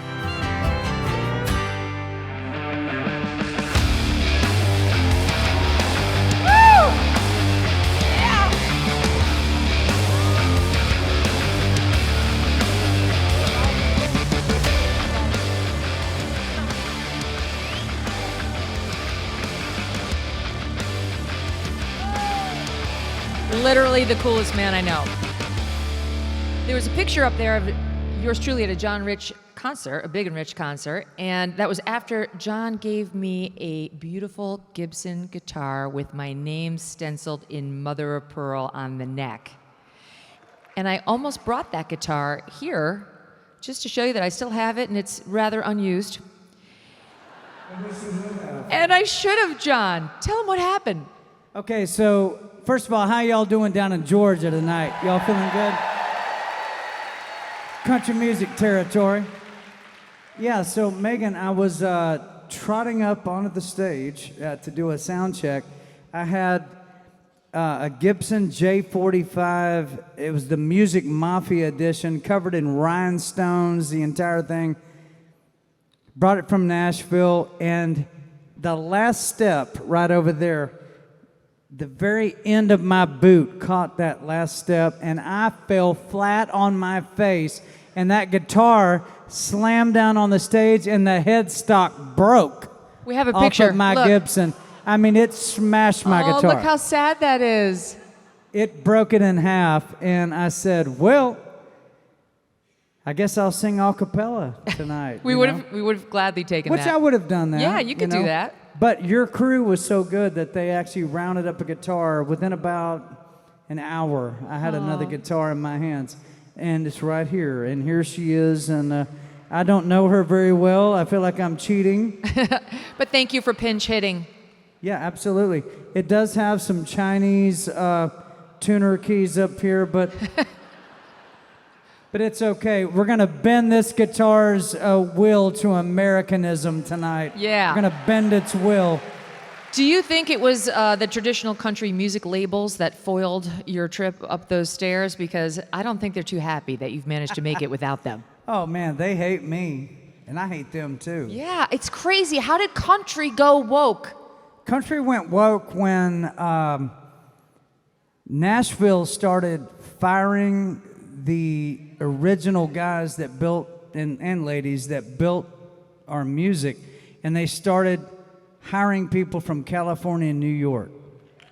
That's what happened. We ruin everything. Well, ruined Florida. But you're from upstate New York. Yes, actually, we're normal. Much upstate different. New Yorkers speak sense. Well, people don't know this, but there's more white-tailed deer in upstate New York than there is in Tennessee. No one's ever called me that before. Well, I'm glad to be the first. No, they replaced people in Nashville with people from the coast, and they started to change the dynamic and the narrative of the livelihood of those companies from the top down. And what happened was it not only affected the artists, but it also affected the songwriters. And I'll tell you this, songwriters, in my opinion, are some of the most powerful people in the world, because they take blank sheets of paper and they can write anything they want to on that blank sheet of paper. Yeah. And most of the time it means nothing. I've written over 2,000 songs in my life, and most of them you'll never hear. But a few of them you will hear. If you look back at the Vietnam War, you think about even guys that are, guys that I go, well, I don't agree with them at all, but I will tell you, back in the Vietnam War, they helped to shut it down. It was guys like Bob Dylan. It was guys like Creedence Clearwater Revival, John Fogerty. American songwriters that tap into the populist sentiment can put it on a page, sing it into a microphone, and project it through radio. They shut down the Vietnam War. Powerful, what that is. Today, it's a little bit different because the industry is completely overrun with whack job communists. Big time. But there's a few of us still out there that will write what we think, and we will not apologize when we sing it, and we'll stick it right in your face and make you deal with it. Yes. That's music. That's what it means to be an American artist. An American artist does not kowtow to the company. An American artist writes what they feel, and they sing it with conviction, and they make sure that you damn well hear it. Can I get a hell yeah out of Georgia one time? Hell yeah! That's what it is. Yes, right on. You don't think about artists in music being affected by the same censorship everybody's felt. I can't say it because I'll get in trouble. I can't write it because I'll get fired.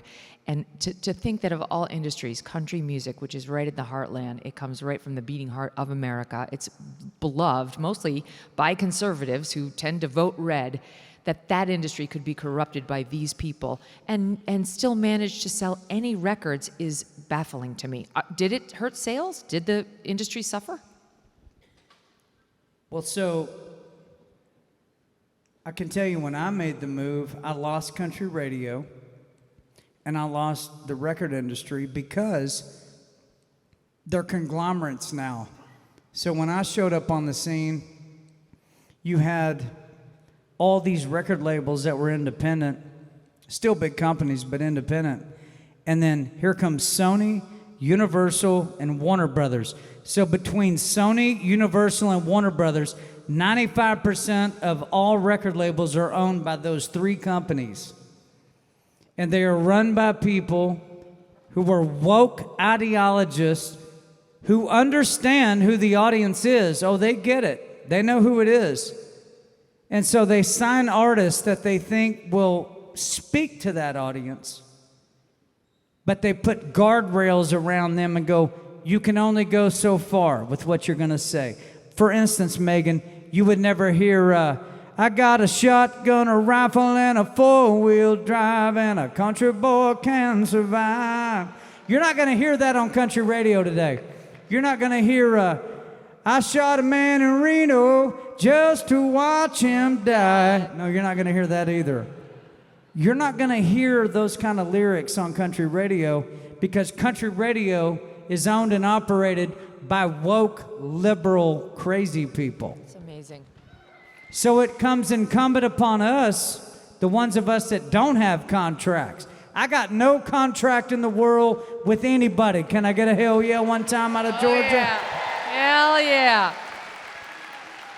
So it comes down to us. We got to be the ones that say it, that can cut through the creases in between the pages and get our message out and let folks out here who are all feeling like they're isolated.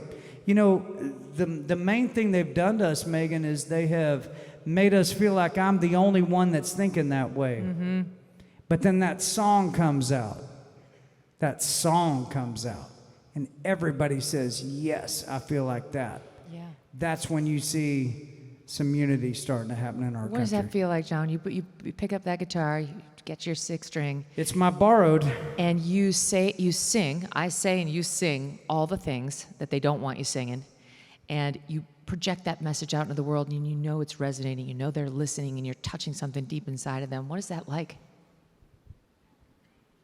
It's a responsibility is the way I look at it. You know, I have a high school diploma, grew up in a double wide in Amarillo, Texas, up in the panhandle of Texas. My dad's been preaching since he was 19 years old. My dad's 73 now, and he is just nasty in the way he comes at it. I mean, he'll tell you straight up what the Bible has to say about it. That's really all you should be concerned about, is what the Bible has to say about it, not what Trump or anybody else has to say about it. I support Trump, but what God has to say about it overrides him all day long. It's the way I look at it. And I think it's a very important time in our country, Megyn, because a lot of people are feeling that press. They're feeling that anxiety. What's going to happen next? Yeah. There's a lot of bad people in our country right now, a lot. A whole bunch of them. And you wonder, when are they going to show up and what are they going to do when they do show up? Mm-hmm. I was told about 3 or 4 days after Charlie Kirk was assassinated, I was told by a couple of 3-letter agencies called me up. And they said, John, make sure you wear body armor when you go out to play any publicly promoted events. I said, me? Yeah. Mm-hmm. And I said, why is that? They said, because you're outspoken. Because you talk about things that they hate. And they, just be careful, is what they basically told me, was that. So there's been a shift in the dynamic since Charlie Kirk's assassination. Can I just say I'm though, sure you felt it as well. Honestly, I know that's real, and it's something that's been like an unspoken thing underneath the tour the whole time. But thank you for doing this, notwithstanding the threat. Of course. And thanks to you guys for being here, notwithstanding the threat. It's balls to the wall time. Like, we are all citizen soldiers right now. Even just in showing up here, it took a lot of guts because it is a highly threatening environment. And not for 1 second did you consider canceling, because I know you. And that's the way we fight back. We show up, we do our thing, we sing the songs, we stand tall. There's risk involved, but there's risk involved in everything. There's risk involved in driving to the airport. There's risk involved in everything we do. This risk actually matters. This risk actually drives us to something that is unifying, right? Just sitting here with each other, it's like church. All these like-minded people who have the same mission generally in life, and we all have each other's backs, and you know that. You don't feel isolated. You feel that unity that is like uplifting, gives you the power to do the next thing. And then on top of that, you get a John Rich song? What blessings are we having here tonight? You and I have been friends a long time. Yeah. Would you like to hear the story of the first time I met Megyn Kelly? You want to hear that? Can I tell them? Yeah. So I was watching Fox News, and there's Megyn Kelly and Bill Hemmer. What year was that, by the way? 2007, we launched that show, and it lasted until 2009, and then I went to the afternoon. Okay. I thought it was about 07, 08, so I was right about that. Thank God. So Megyn was up there killing it with Bill and, doing her thing every day. And I remember hearing you say that, yeah, Bill, I'm taking guitar lessons. And I went, oh, what? What did she just say? Oh, she wants to play a guitar, does she? And then I get a call from Fox News, and they say, yeah, we'd like you to come on with Megyn and Bill and talk about whatever the subject was. I said, yeah, the answer is yes. And then I immediately called Gibson Guitars. And I said, hello, Gibson Guitars. I would like to have a Gibson J45 made with the name Megyn, M-E-G-Y-N, right down the neck and mother of pearl, because I want to give it to her. And they said, okay, how much time do we have? I said, 2 weeks. They said, I'm not sure we can do that. I said, well, you're going to have to get her done because I'm going to New York. They said, all right, we'll get it done. We'll get it done. It's so beautiful. So I handed you that guitar live on television. So my question is, if I handed you this guitar, could you play a G chord on it right now? I could play a G chord. Yes, can you I play could. A G yes, chord? What I do can. you got? Let's see if she can play a G chord. Yes. Yes. Oh, she got it. That was it. Yeah. I got an E. You got an E minor. Yeah, minor. There we go. You got an E minor, and you got a D. Yep. Okay, so you can play 90% of all country music if you know those 3 chords. A round of applause for Megyn Kelly, a guitar picker, honky tonker. Here's some happy news. While I have not been practicing my Gibson guitar in quite some time, though I did spend a lot of time practicing it when I first got it, my son, who is backstage, has picked it up, John Rich. Wonderful. And he is now practicing on the Gibson guitar.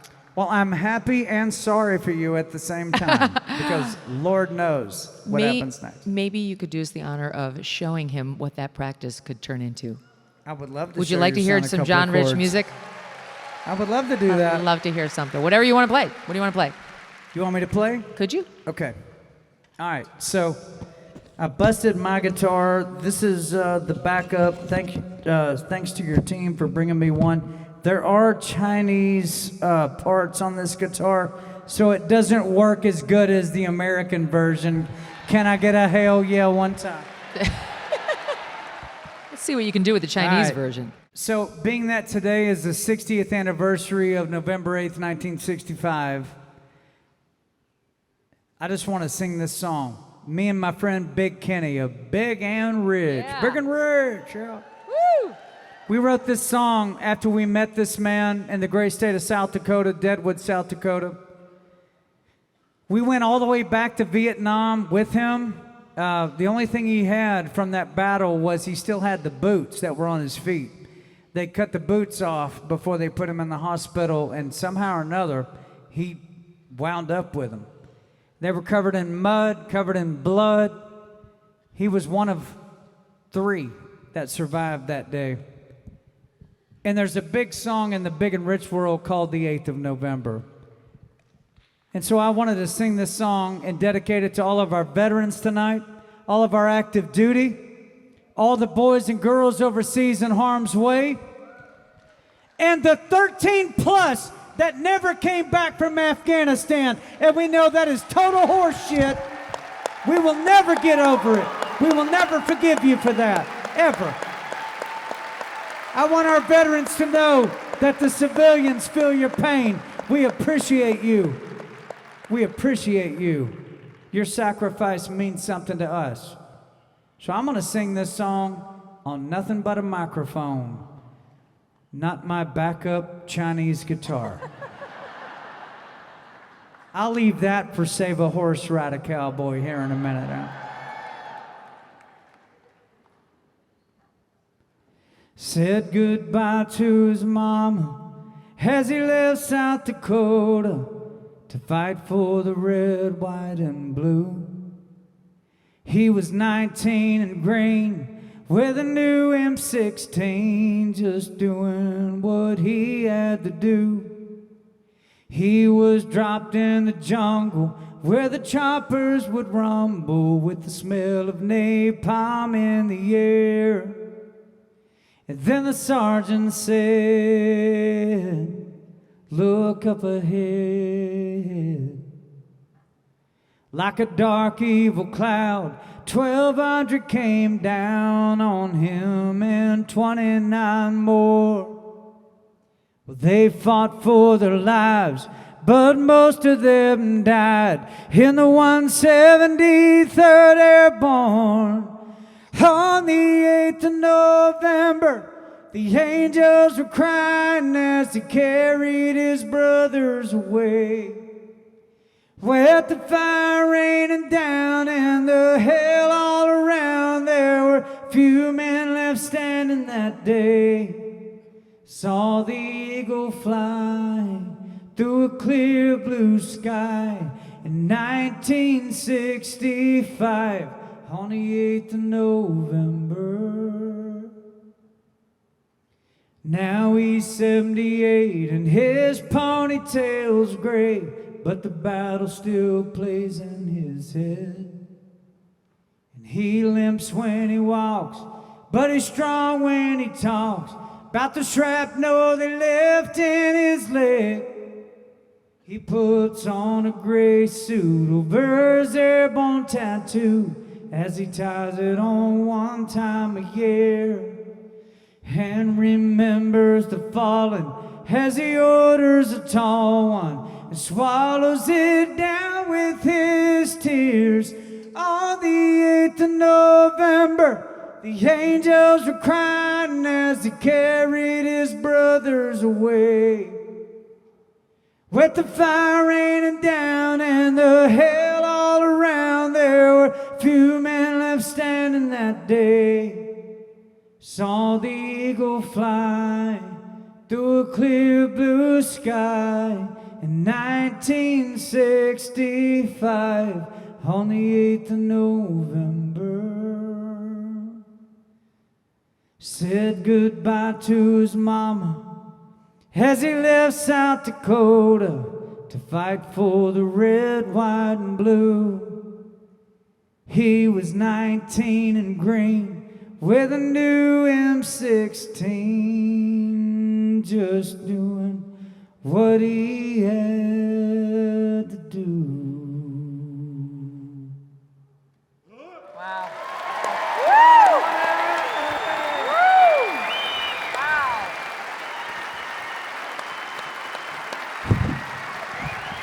So beautiful. God bless our veterans in active duty. God bless y'all. Amen. Wow. That was incredible. What a tribute. We got to go because we got to bring on Adam Carolla, but we are not letting you out of here without a little, I don't know, anybody in the mood to save a horse, ride a cowboy? A little song you may have heard of? You know, Megan, when I sing this song, Save a Horse, Ride a Cowboy. Let me play this for a minute, make sure their sound man's got it. Does this thing even work? It's no Gibson. You getting it out there? Oh, there it is. comes. There we go. I will admit, I used to have a crush on Megyn Kelly, big time. Now, Go on. Guys, all the men in the crowd tonight, if you're being honest, at one point or another, did you have a total crush on Megyn Kelly? Raise your hand.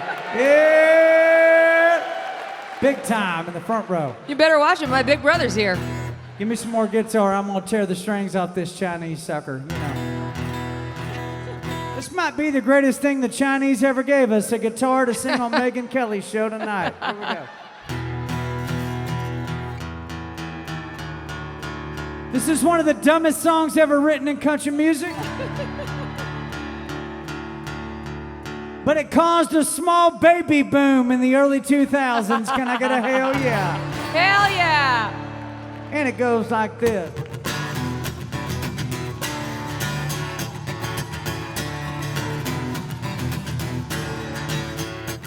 Yeah, when I walk into the room, passing out $100 bills, and it kills and it thrills like the horns on my Silverado grill.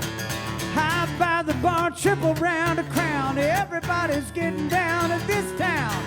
It ain't never gonna be the same. Y'all sing it, 'cause I saddle up my horse and I ride into the city. I make a lot of noise, 'cause the girls, they are so pretty. Riding up and down Broadway on my old stud Leroy. And the girls say, save a horse, ride a cowboy. Everybody say, save a horse, ride a cowboy. Yeah, well, I don't give a damn about nothing. I'm singing and blinging while the girls sing it, girls.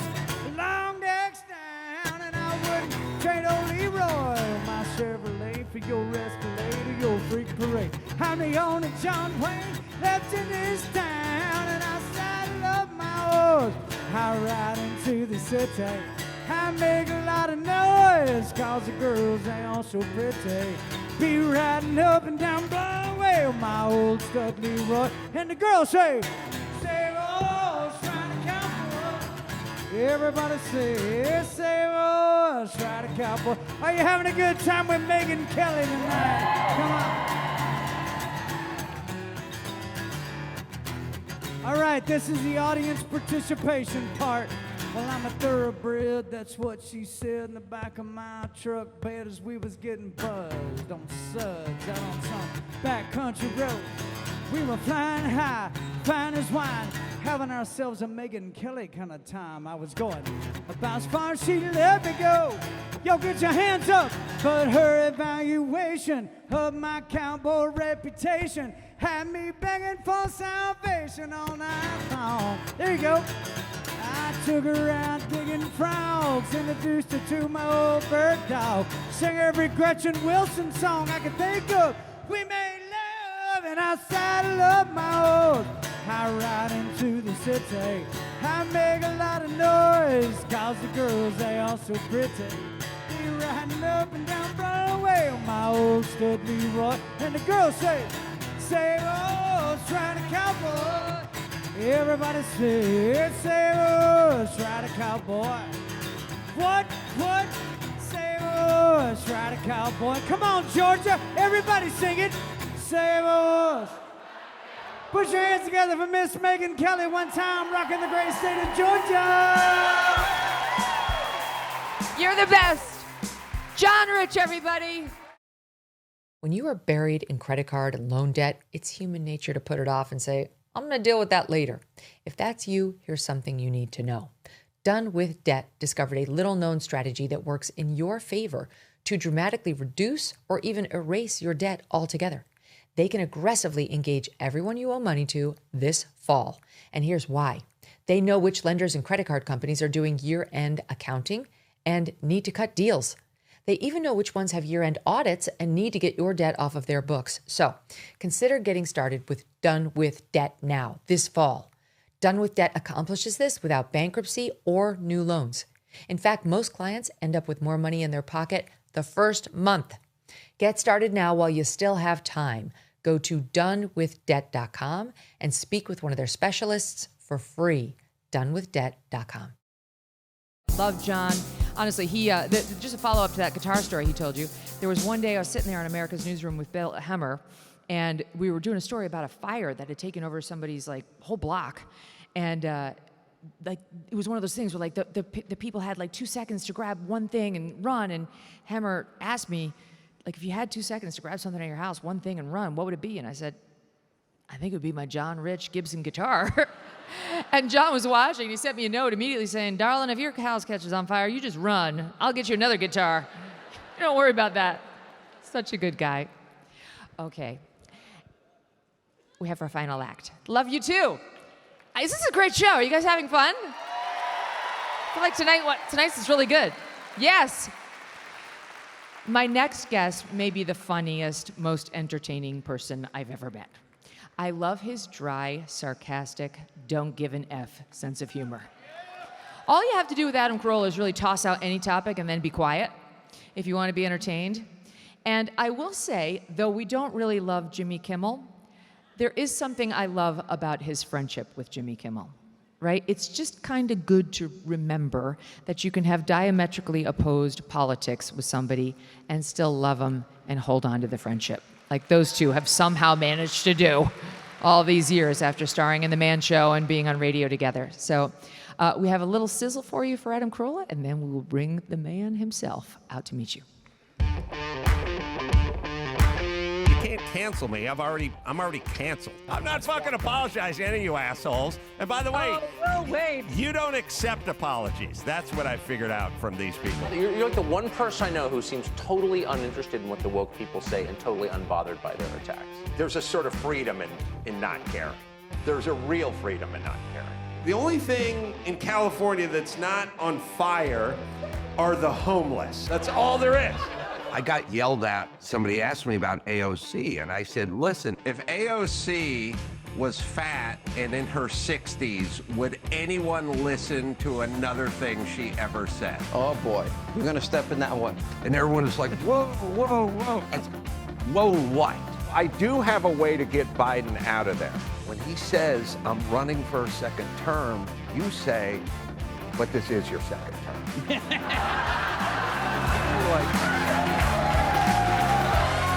I wrote a tweet. It said, COVID kills old people and it kills sick people, and the rest you just got played. And who's getting played next time? You got to take that tweet down. I was like, can't do it. I'm talking about this fucking hysteria. It's not going to work. It scares the shit out of the kids. Governor, why did you shut the beaches in California during COVID? And you arrested a guy who was paddleboarding in the bay. Keep in mind, Newsom is a narcissistic sociopath douchebag. All progressive guys cross their legs like women. Gavin Newsom, watch them all. Watch them how they cross their legs, and then watch how Trump crosses his leg. Puts a diamond in front of his testicles. Right. So there's Trump with the diamond. His diamond, which accentuates his nutsack. And then you have Justin Trudeau signaling, I have no balls. Adam Carolla, everyone! Woo!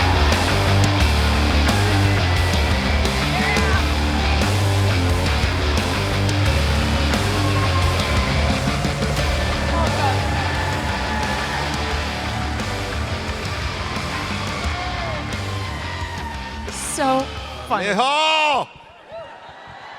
Insider joke. Take a look at how he's sitting. Oh, yeah. Now you could get Justin Trudeau and Obama's nutsack in between these thighs. It is crazy. I've been studying the deep leg cross, and it's all progressive men do that. One, Trudeau does it to expose his colorful sock. Says a lot. That's how you know he's on the right team. And then he does this deep thing. I can't. I wish I could. I can't. And I also can't scratch the back of my head because of my biceps. They're so. I actually travel with a guy in case the back of my head itches.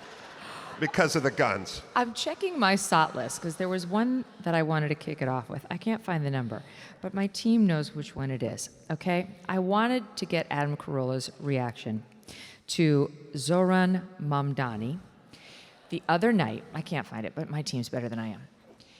He was out there the other night. He was saying thank you to everybody who put him in office.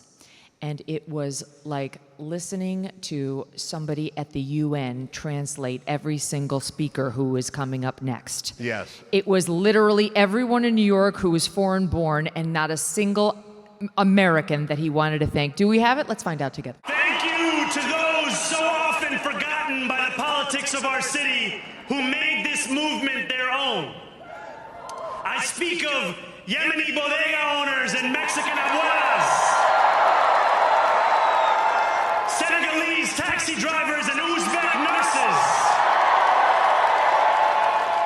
Trinidadian line cooks and Ethiopian aunties. It's all part of this crazy race hustle, which we all thought was sort of over like 30 years ago, and then Obama got put into office and it got put on creatine, and they ratcheted it up.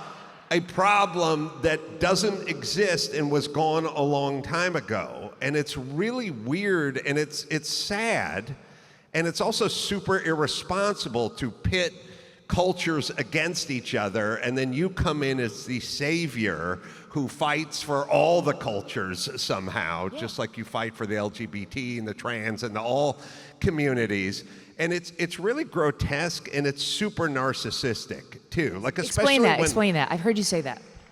Well, I mean, so the plan is first off, half the time it comes from white women who just go like, I'm just gonna swing in and rescue all your cultures and speak for all of you and all your cultures. But it's also it's a step backwards in terms of what this nation has done and is doing and was about. I mean, this notion that we're living in Alabama in 1953 is really a pathetic notion, and it's also a really dangerous notion for politicians to put out there constantly, because it does get people killed. I mean, if you are a black man and a cop pulls you over and you think you have a target on your back, then why not try to attack the cop and get his gun away, or take off, or never comply? So, and Obama did most of this race hustling, Yes. and it's really sad. And I should say the Obamas, because we could have, with the Obamas and with the help of Oprah or LeBron James or many of the other luminaries in that community, they could have sent a different message, and they did not. They just kept Michelle the hustle. Obama is still sending the message how I know. aggrieved she is, how hard it is to be her. And she tells these stories like, well, you don't know what it's like being black because you go in to buy ice cream and people cut in front of you in line. You know, like Totally. She just names all the shit that happens to us all the time. That's exactly it. But she thinks it's because she's black. Yes, this week she was railing about how you don't understand, black women have to straighten their hair and it takes a long time to straighten their hair. I'm like, do you have any idea how long it takes to get this hair to look like this? I just wake up with toddler hair in the morning. Like, every woman spends a long time on her hair. Like, and this week she's bitching about how she has to have a hair and makeup and a wardrobe team, and it's not a luxury. It was a necessity, because what woman buys off the rack? What? Literally all of us. I love women's racks. I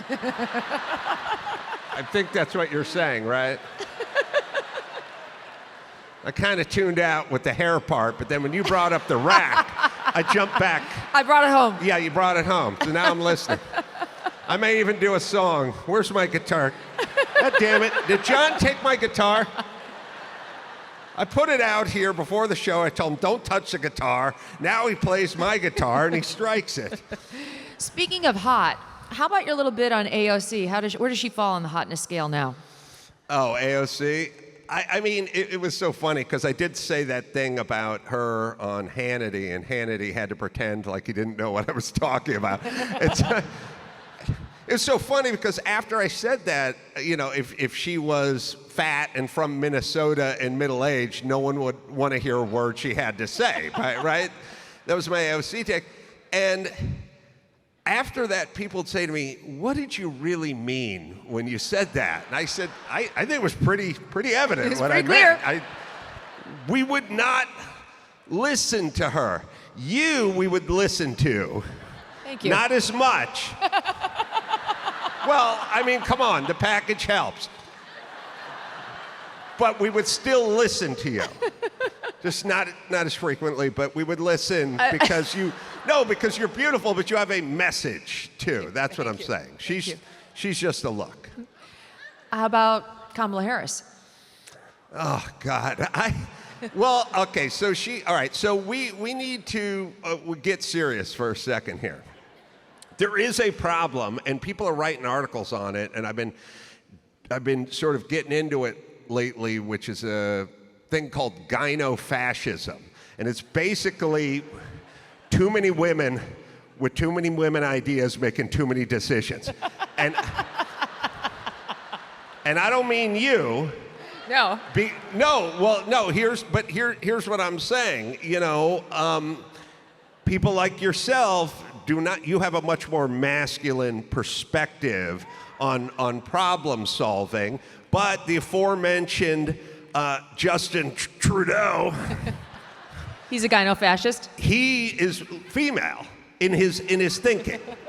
No, Gavin Newsom thinks like a woman, and Margaret Thatcher has a male perspective. And so when it comes to like Kamala, that's where all the word salad comes in. That's where all the talk, Mandami's in office because, I don't know, 84% of women under 31 voted for him. Yes. He says nothing. It's all pablum, and it's all part of the process talk. She just talks about, you know, a seat at the table where all the children of the world can feel like they're, like, you know, and world-class health care and education, and no child should ever go to bed hungry, and all this kind of stuff. And it's eaten up. And I think women respond much more to that than a guy saying, look, we're going to storm Normandy Beach. We're probably going to lose about 8,000 19-year-old dudes, but we'll win the war. Yes. Friends of ours have like this old Jeep, like really beat up. I don't know how old it is, but it's beat up. And it's got a bumper sticker on the back. These are guys. And it reads, "No airbags. We die like real men." Yeah. Like, I want to be killed by an antler. That's how male I am. I'm not saying how it's going to happen. I could fall asleep under a fireplace drunk and it could fall off the wall. But either way, I'm going by an antler. Or it'll come through the windshield on a country road. An antler. Okay. I talked to John backstage. He says he knows a guy who can see to that. What kind of energy does Katie Porter have? Oh my God. She could be your next governor if you're lucky. Listen, first off, I was early money on hating Katie Porter. You guys, you're all bandwagoners who you just jumped on the Katie Porter hate train 10 minutes ago. There was a thing about 5 or 6 years ago that I responded to, which was, I think it was a bank. It was Washington Mutual, B of A. It was one of the big banks put a thing out and said, like, here's how you can save money.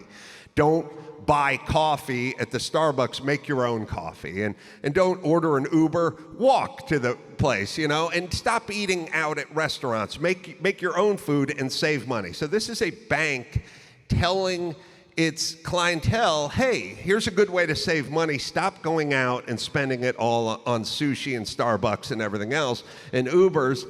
And Katie Porter had to write the bank and write a tweet to basically say, hey, rich elitists, why don't you start paying your employees a living wage and blah, blah, blah. And that was like 6 years ago. And I was like, all right, I'm done with this cow. I'm done, because all that was, but it's a bigger problem because it's a war on traditional values. It's a war on what got us here, and it's a war on what works. You know what I mean? Like my thing is just, you want to lose weight? Diet and exercise. Family and education, like real basic stuff. And they're constantly attacking what is and what works, you know? And she's attacking Washington Mutual for just saying things your grandfather would have told you to do. Like if you said, Grandpa, I'm not saving enough money. You go, well, stop spending it at Starbucks and start making your own meals or pack your own lunch or whatever that is. So she was early money along with Liz Warren on that subject, and that's when I learned to hate her. I have to say, assumes facts, not evidence. I do not hate her. I actually love her. Oh, you do? I can't get enough of her. I mean, I really hope she gets the nomination. I hope she becomes your next governor. I hope we have her to kick around for many, many years to come. I'll look forward to the next time she's triggered, and I can only hope that a camera will be nearby. Well, her yelling at underlings is the only thing I liked about the woman, I must say. Right. Explain that. Okay. There may be some truth in that. I am here to tell you, as somebody who's been on camera quite a few times, when stuff goes wrong, somewhere at some point you do tend to yell. You know, you go Bill O'Reilly. Do it live. We'll do it live. Fuck it. Yeah. I did hear you doing a bit about how some people who work for you believe there's just no pleasing Adam. There's just no pleasing him. I know. My answer to that is, why don't you try me? Try it. Just let's conduct a wild experiment. You do some of the stuff I ask you to do once in a while. And let's just see how bitter I am, because I bet it works. There is pleasing It's a me. radical experiment, but we could try it. There is pleasing me. Yes, I could be pleased. So I mentioned... Not by Katie Porter. I would close my eyes. You'd be with Justin Trudeau sooner. Yeah. I mean, on one hand, she would stop talking.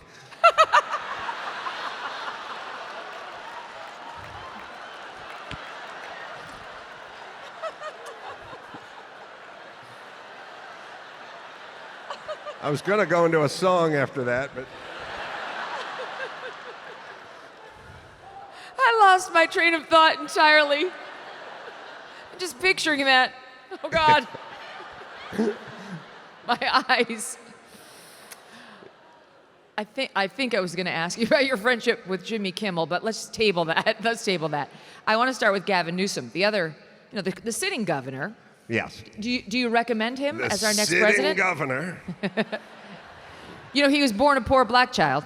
I know. I love his hard scramble. I love it. Everyone slept in their car. Everyone had it tough. Rich people were like lower middle class. He was just like you and your mom. Okay, first off, I'll tell you what poor was like, people. But first off, they always give it away. They go, oh no, I was real lower middle class. I had to work for everything I had. No, blue collar all the way. Anyway, my first year at Cambridge. And I'm like, Cambridge? How'd you get there? What are you talking about? I grew up poor, food stamps and welfare and blue collar and construction, and never went to college, and, drove pickup trucks and all that kind of stuff.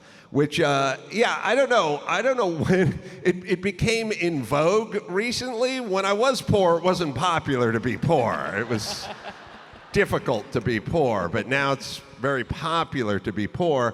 And Newsom tries to do it. He did it on my podcast. He did this single mom hard scrabble BS with me. His dad was a judge, and his dad was also like head counsel for Getty Oil. I mean, his dad worked with the richest family in America, and Gavin Newsom was buddies with all the Gettys. He was featured in a magazine with the caption, "Children of the Rich." Yes. And now he wants us to believe he's the product of destitution derby. I was in a magazine called Children of the Corn, which is different. It was very difficult in that field, growing up with the poverty. I do remember we had a cat, poor guy stories, but we had a cat that sort of just adopted us, just sort of showed up at our house one day. And we went to go try to buy cat food at the market, and the lady said we couldn't use our food stamps to buy cat food. But she did give it to us because my mom promised her we'd be eating the cat food. No, but now everyone's going to, Jack in the Box and buying, Yoo-Hoos and everything. Like, what the hell? No. So, like Gavin Newsom, I was also born a poor black child. And I found this out later in life when my mom, and my brother's mom, she was a big garage sale fan. She still is a big garage sale fan. Yeah. And she went out, she's like 70 years old, and she comes home with her latest purchase from the garage sale, and it's this sweatshirt, and on the front of the sweatshirt reads, FUBU. Do you know what that is? For us, by us. It's a an black acronym. thing. Well, it's actually a blackronym. Yeah, it's a blackronym. It's not for 70-year-old white women. No, it is not. No. That was the first moment I realized we were black. Yeah. Could have used that. My mom wore a tap-out hoodie for several years. Not even an MMA fan, just garage sale. Yeah. I'll give you a secondhand story. I'll be a one-upper or one-downer. It was all thrift shops. We did a lot of thrift shopping, and everything we bought, and my mom would get sofas off the curb and tuck the sheet in, and the whole 9 yards. And my sister had a glass that she got from the thrift shop, and she drank out of it every day for like 8 years. And it was a thick slabbed weird kind of tall thing, graduated, had like numbers on the side, but it was cute. We got it at the thrift store. And my sister drank out for like 8 years. And then one day, a friend of the family came over, and I guess they were a physician or something, and this thing was sitting out. Oh, God. And he walked up to it, and he goes, oh, look at that. It's one of those old-time urine collectors. Oh, no! Yeah, like Civil War veterans with gonorrhea peed into that before my sister got hold of it. Oh, God. And it was interesting, because after she drank from it for a while, I remember I said to her, what's going on? She went, what, tarnation? And I was like, then she threw her hat on the ground when she was angry. So maybe it got to her. I don't know. You could live forever with those kind of immunities. Yes. Yeah, like, that's the only upshot when something goes really wrong. We were walking down the street in New York City when my littlest, who's now 12, was like 3, 4. And he's lagging behind. We're like, where's Thatcher? What happened to Thatcher? We look back, it's New York. We look back, he's literally back there licking the scaffolding of a New York City building. The child's going to live to be 200 on the bright side. Kid loves construction. Yeah, he does, just like you. I do. I love construction. Can learn a lot. I didn't like it when I was building other people's houses. I gotta say, but now that I'm working on my own stuff, I do enjoy it. So what I love about you is, notwithstanding your humble beginnings and your construction background, your ability to work with your hands, you have the gift of gab, you have the rhetorical gifts, and you use them to make us laugh. Now, some of your brethren in the comedy field choose to use their gifts not at all. They've checked all willingness to want to make us laugh and only want to make us think about their opinions, how smart they are, how much better than us they are. And that brings me to Stephen Colbert. I'm going somewhere with this. We have a little soundbite queued up because he's been, I don't know why he's doing promo, probably to save his dying show, which has already been canceled. And for some reason, they let him have some 7-month hiatus where he can stay on the air and just plead victimhood. But here he is explaining why he's so important to you and why you really need him. And this is why you love him. Watch. I'm curious what you feel like the great affirmative case is for a show like yours. Why should shows like mine continue to exist, or like Kimmel or Jimmy or whatever? And I said everyone plays a great affection, which is why I'm saying I said, why? Oh, we're like your friend who at the end of the day paid attention to the news more than you did. And you're aware of it, you just didn't do the detail work that we did. And then we curate that back to you at the end of the day. But it's really more about how we feel about it, or I as the person who like is the vehicle for that, how we felt about today. All those things that might have made you confused or angry or anxious or happy or surprised or something like that. I feel that way at the camera, or to the audience, really. I'm really performing for the audience, and the camera captures it. Thank you, right? His sacrifice. The most amazing thing about that is, first of all, yes, they used to want to make us laugh. But second of all, the number of times with the I, and the dismissiveness. I have actually said to the audience before, I understand you have busy lives, you have jobs, you have families. You definitely probably do not sit there all day looking at every headline and refreshing it. And that's what we in the news business do. But the way he said that was so condescending. Like, I read the news, you don't read. I know more than you do. His arrogance is oozing out of his pores, and he wants to use all of that to educate us because he's clearly our better. Yeah, I mean, I think a lot of it goes back to college and the college campus and sort of where a lot of these people come from, because a lot of these guys are academia type guys, and Conan O'Brien's like a Harvard guy. There's like a lot of Ivy League sort of elitism, and I think somebody said a sense of humor is some sort of marker for intelligence, and they all just jumped on it and held it with both hands. And it can be true sometimes, but these guys, and you know, I don't want to get into the I game like Colbert did, but these guys haven't been in the real world for a long time. You know, it's been 30 some odd, you know, it's basically college goes through to, you know, doing the groundlings or improv troops, which then more like-minded people, and then on to the Daily Show, and then, you know, Jon Stewart and everything else. And they talk about common people or hardworking people or working men or the middle class or anything.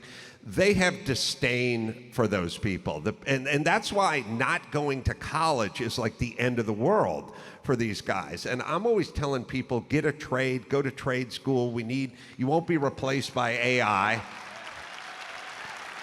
If you can, you know, if you can do some, you know, if you can sweat copper pipes and, you know, turn a wrench and you know, use a nail gun, frame a house, like you're not going to get replaced by a robot.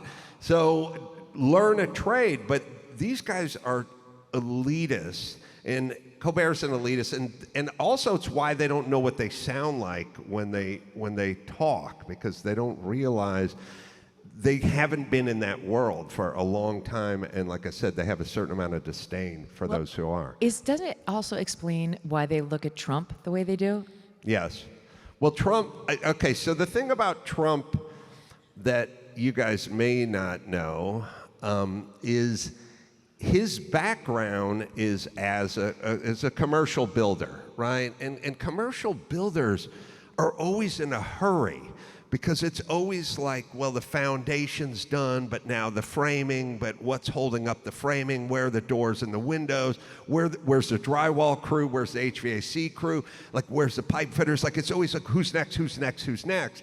And they're always in a hurry. And also, you gotta realize, if you're a big-time commercial builder, you need subcontractors, really good subcontractors who work with you all the time and have been there for many years. So he has to surround himself with people who can get the job done. That's basically Trump is the lead, and these are all his subcontractors.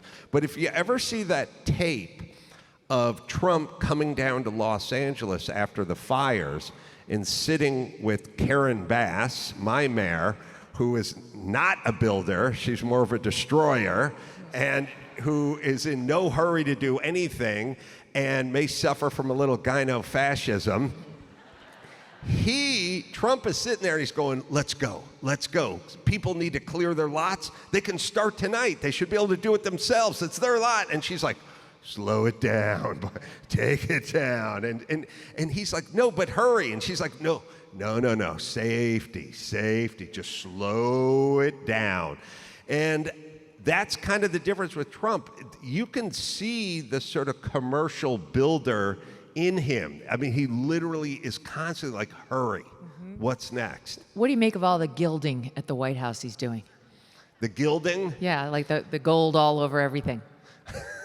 Are we pro or anti? Oh, no. I would, look, I got to be honest. I would make fun of it if someone else was doing it. But that's my job, you know? Yes. That's my job. That's not what you do when you build a house. You know, gold leaf doesn't have a lot of architectural integrity in terms of strength. Like, it doesn't have a good shear strength. No, it is kind of funny.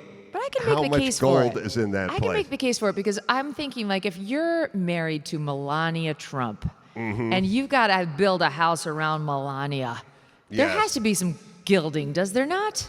You can't put her in, like, the double wide. No. She doesn't like bad paneling. She doesn't. No. She won't cook off a George Foreman grill. No. I found that out the hard way. Story for another day. A long time ago.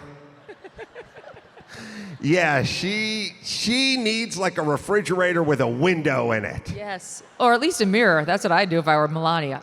Now, how about you? Tell me about your love life, because you got a divorce a few years ago. Yes. And I think you got back on that horse, did you not? Yeah, I did, although she doesn't like it when I call her a horse.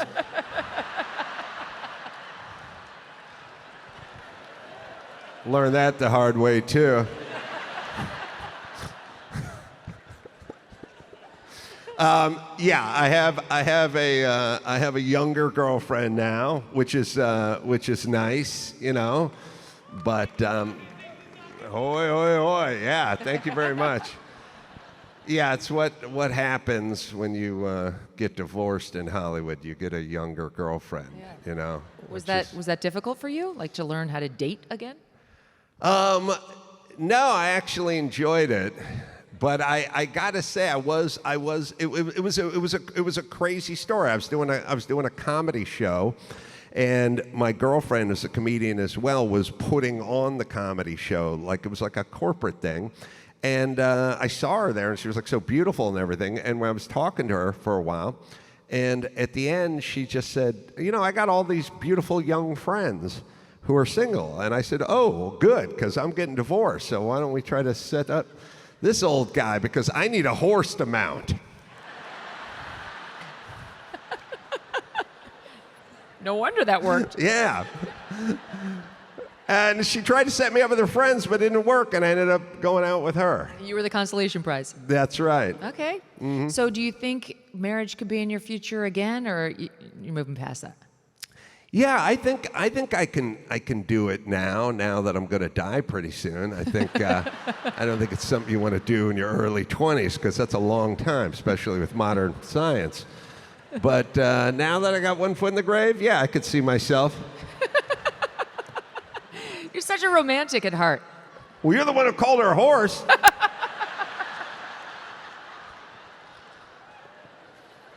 Do you guys argue a lot? She's Iraqi, so she has, she's hot-blooded, I guess they call it, a little passionate, you know what I mean? She knows how to argue. When you have a fight, are you, like my husband needs to make up right away. He can't have me mad at him. Like he needs to make up. I'm like, I'm half Italian, Irish. I'm like, I need a minute. Yeah, there's a lot that I've learned over the years, and what I've really learned is just because you're right doesn't mean you can argue. And that's basically what I'd like to pass along. You guys know what I'm talking about, right? It's still a no-win situation. So I tend to just sort of button my lip and I put my head down and I just keep walking. Yeah, you know what I mean? That's good. Yeah. Like Dr. Phil says, how can you win when the person you love is losing? Yeah, that's true. And I do. It is one of those things where I really used to just think, well, look, if you're right, then you stand up for what you're right about, and you just make your point, and then you get your hand held in victory, and then you win.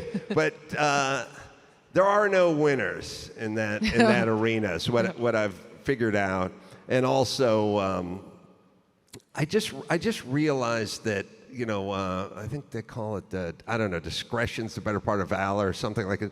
Just basically shut up and watch TV. Yeah, that's right. That's definitely true. If you want any action whatsoever again in your life. Yeah. All right, so let's spend a minute on Jimmy Kimmel, because it seems like a modern miracle that the two of you maintained your friendship. We started the night by talking about how many people here have lost a friend or lost a family member because of their politics, and like at least 60% of the hands went up. So how on earth have you guys maintained that friendship? Well, Jimmy, okay, couple things. Jimmy got me into show business, essentially. I was his boxing coach, and it was sort of a nutty story. I don't know if you know it or if I've told you this one or not. Yeah, I do, but, on the radio, and they he was doing a radio, and he was boxing as a morning show stunt, and they needed a trainer, and I showed up. And so he worked very hard to get me out of boxing training and out of carpentry and into the radio, which he did. So I've always been indebted to him, because I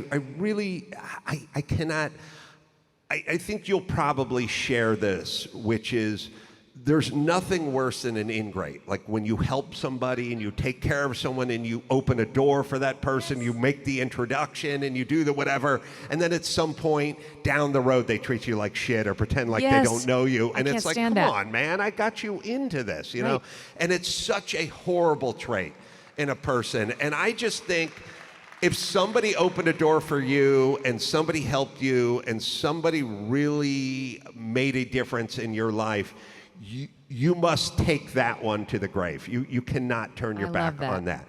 And so that was like number one for me. Number two, we were always great friends, and politics had nothing to do with our lives, much like a lot of you. It didn't exist. I don't even know. You know, we're hanging around Los Angeles. It's 1996. We're trying to do comedy. I don't even know who the governor is, and I don't care, and he doesn't either. You know what I mean? Yeah. And it was a neither here nor there kind of thing. And so it doesn't have to be front and center to any relationship. It's politics. It's sort of, you know, family and friendship and faith and other things that start with an F, I guess.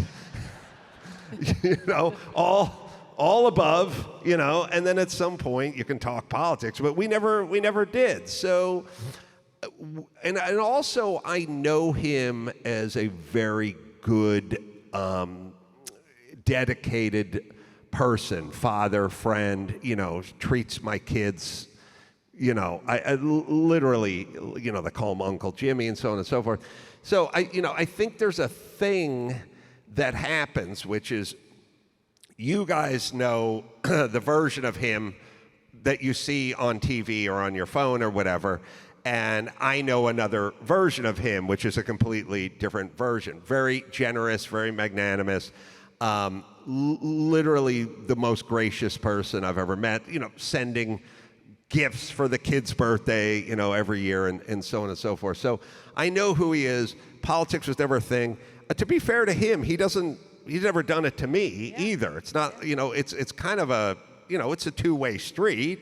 I say things that are horrible according to his constituency all the time, and vice versa. And he never uses it as an example to, you know, disinvite me to any party or anything like that. Well, I do think that's the key. Like having friendship. I have a lot of friendships with people who are Democrats and liberals and do not share my politics. And I have one friend who's actually woke and was on board with the whole BLM and marching and the whole thing. And we just don't talk about politics. You know, there are so many things you can talk about other than politics. I love her like a sister. There's nothing I wouldn't do for her. We just table all that stuff. And I do think it's important to remind people it's possible. And I think it's the beginning of reconnecting in the wake of Charlie. Now, we're not going to be friends with people who want us dead. That's a totally different thing. But people who are normal leftists, well, liberals, I guess I'll say, normal liberals, are still worth reaching out to. I think it's the solution. That, plus going back to church, are the solutions to our problems. Yeah, we'll get together. We don't talk politics. We'll just talk about what a douche Colbert is. That can keep you going all night. Yeah. And on that note, we got to let you go. Thank you all so much for being here. What a great night, Atlanta. I'm going to miss you when we're gone. Next time I come down to visit Pete, I'm calling you all up.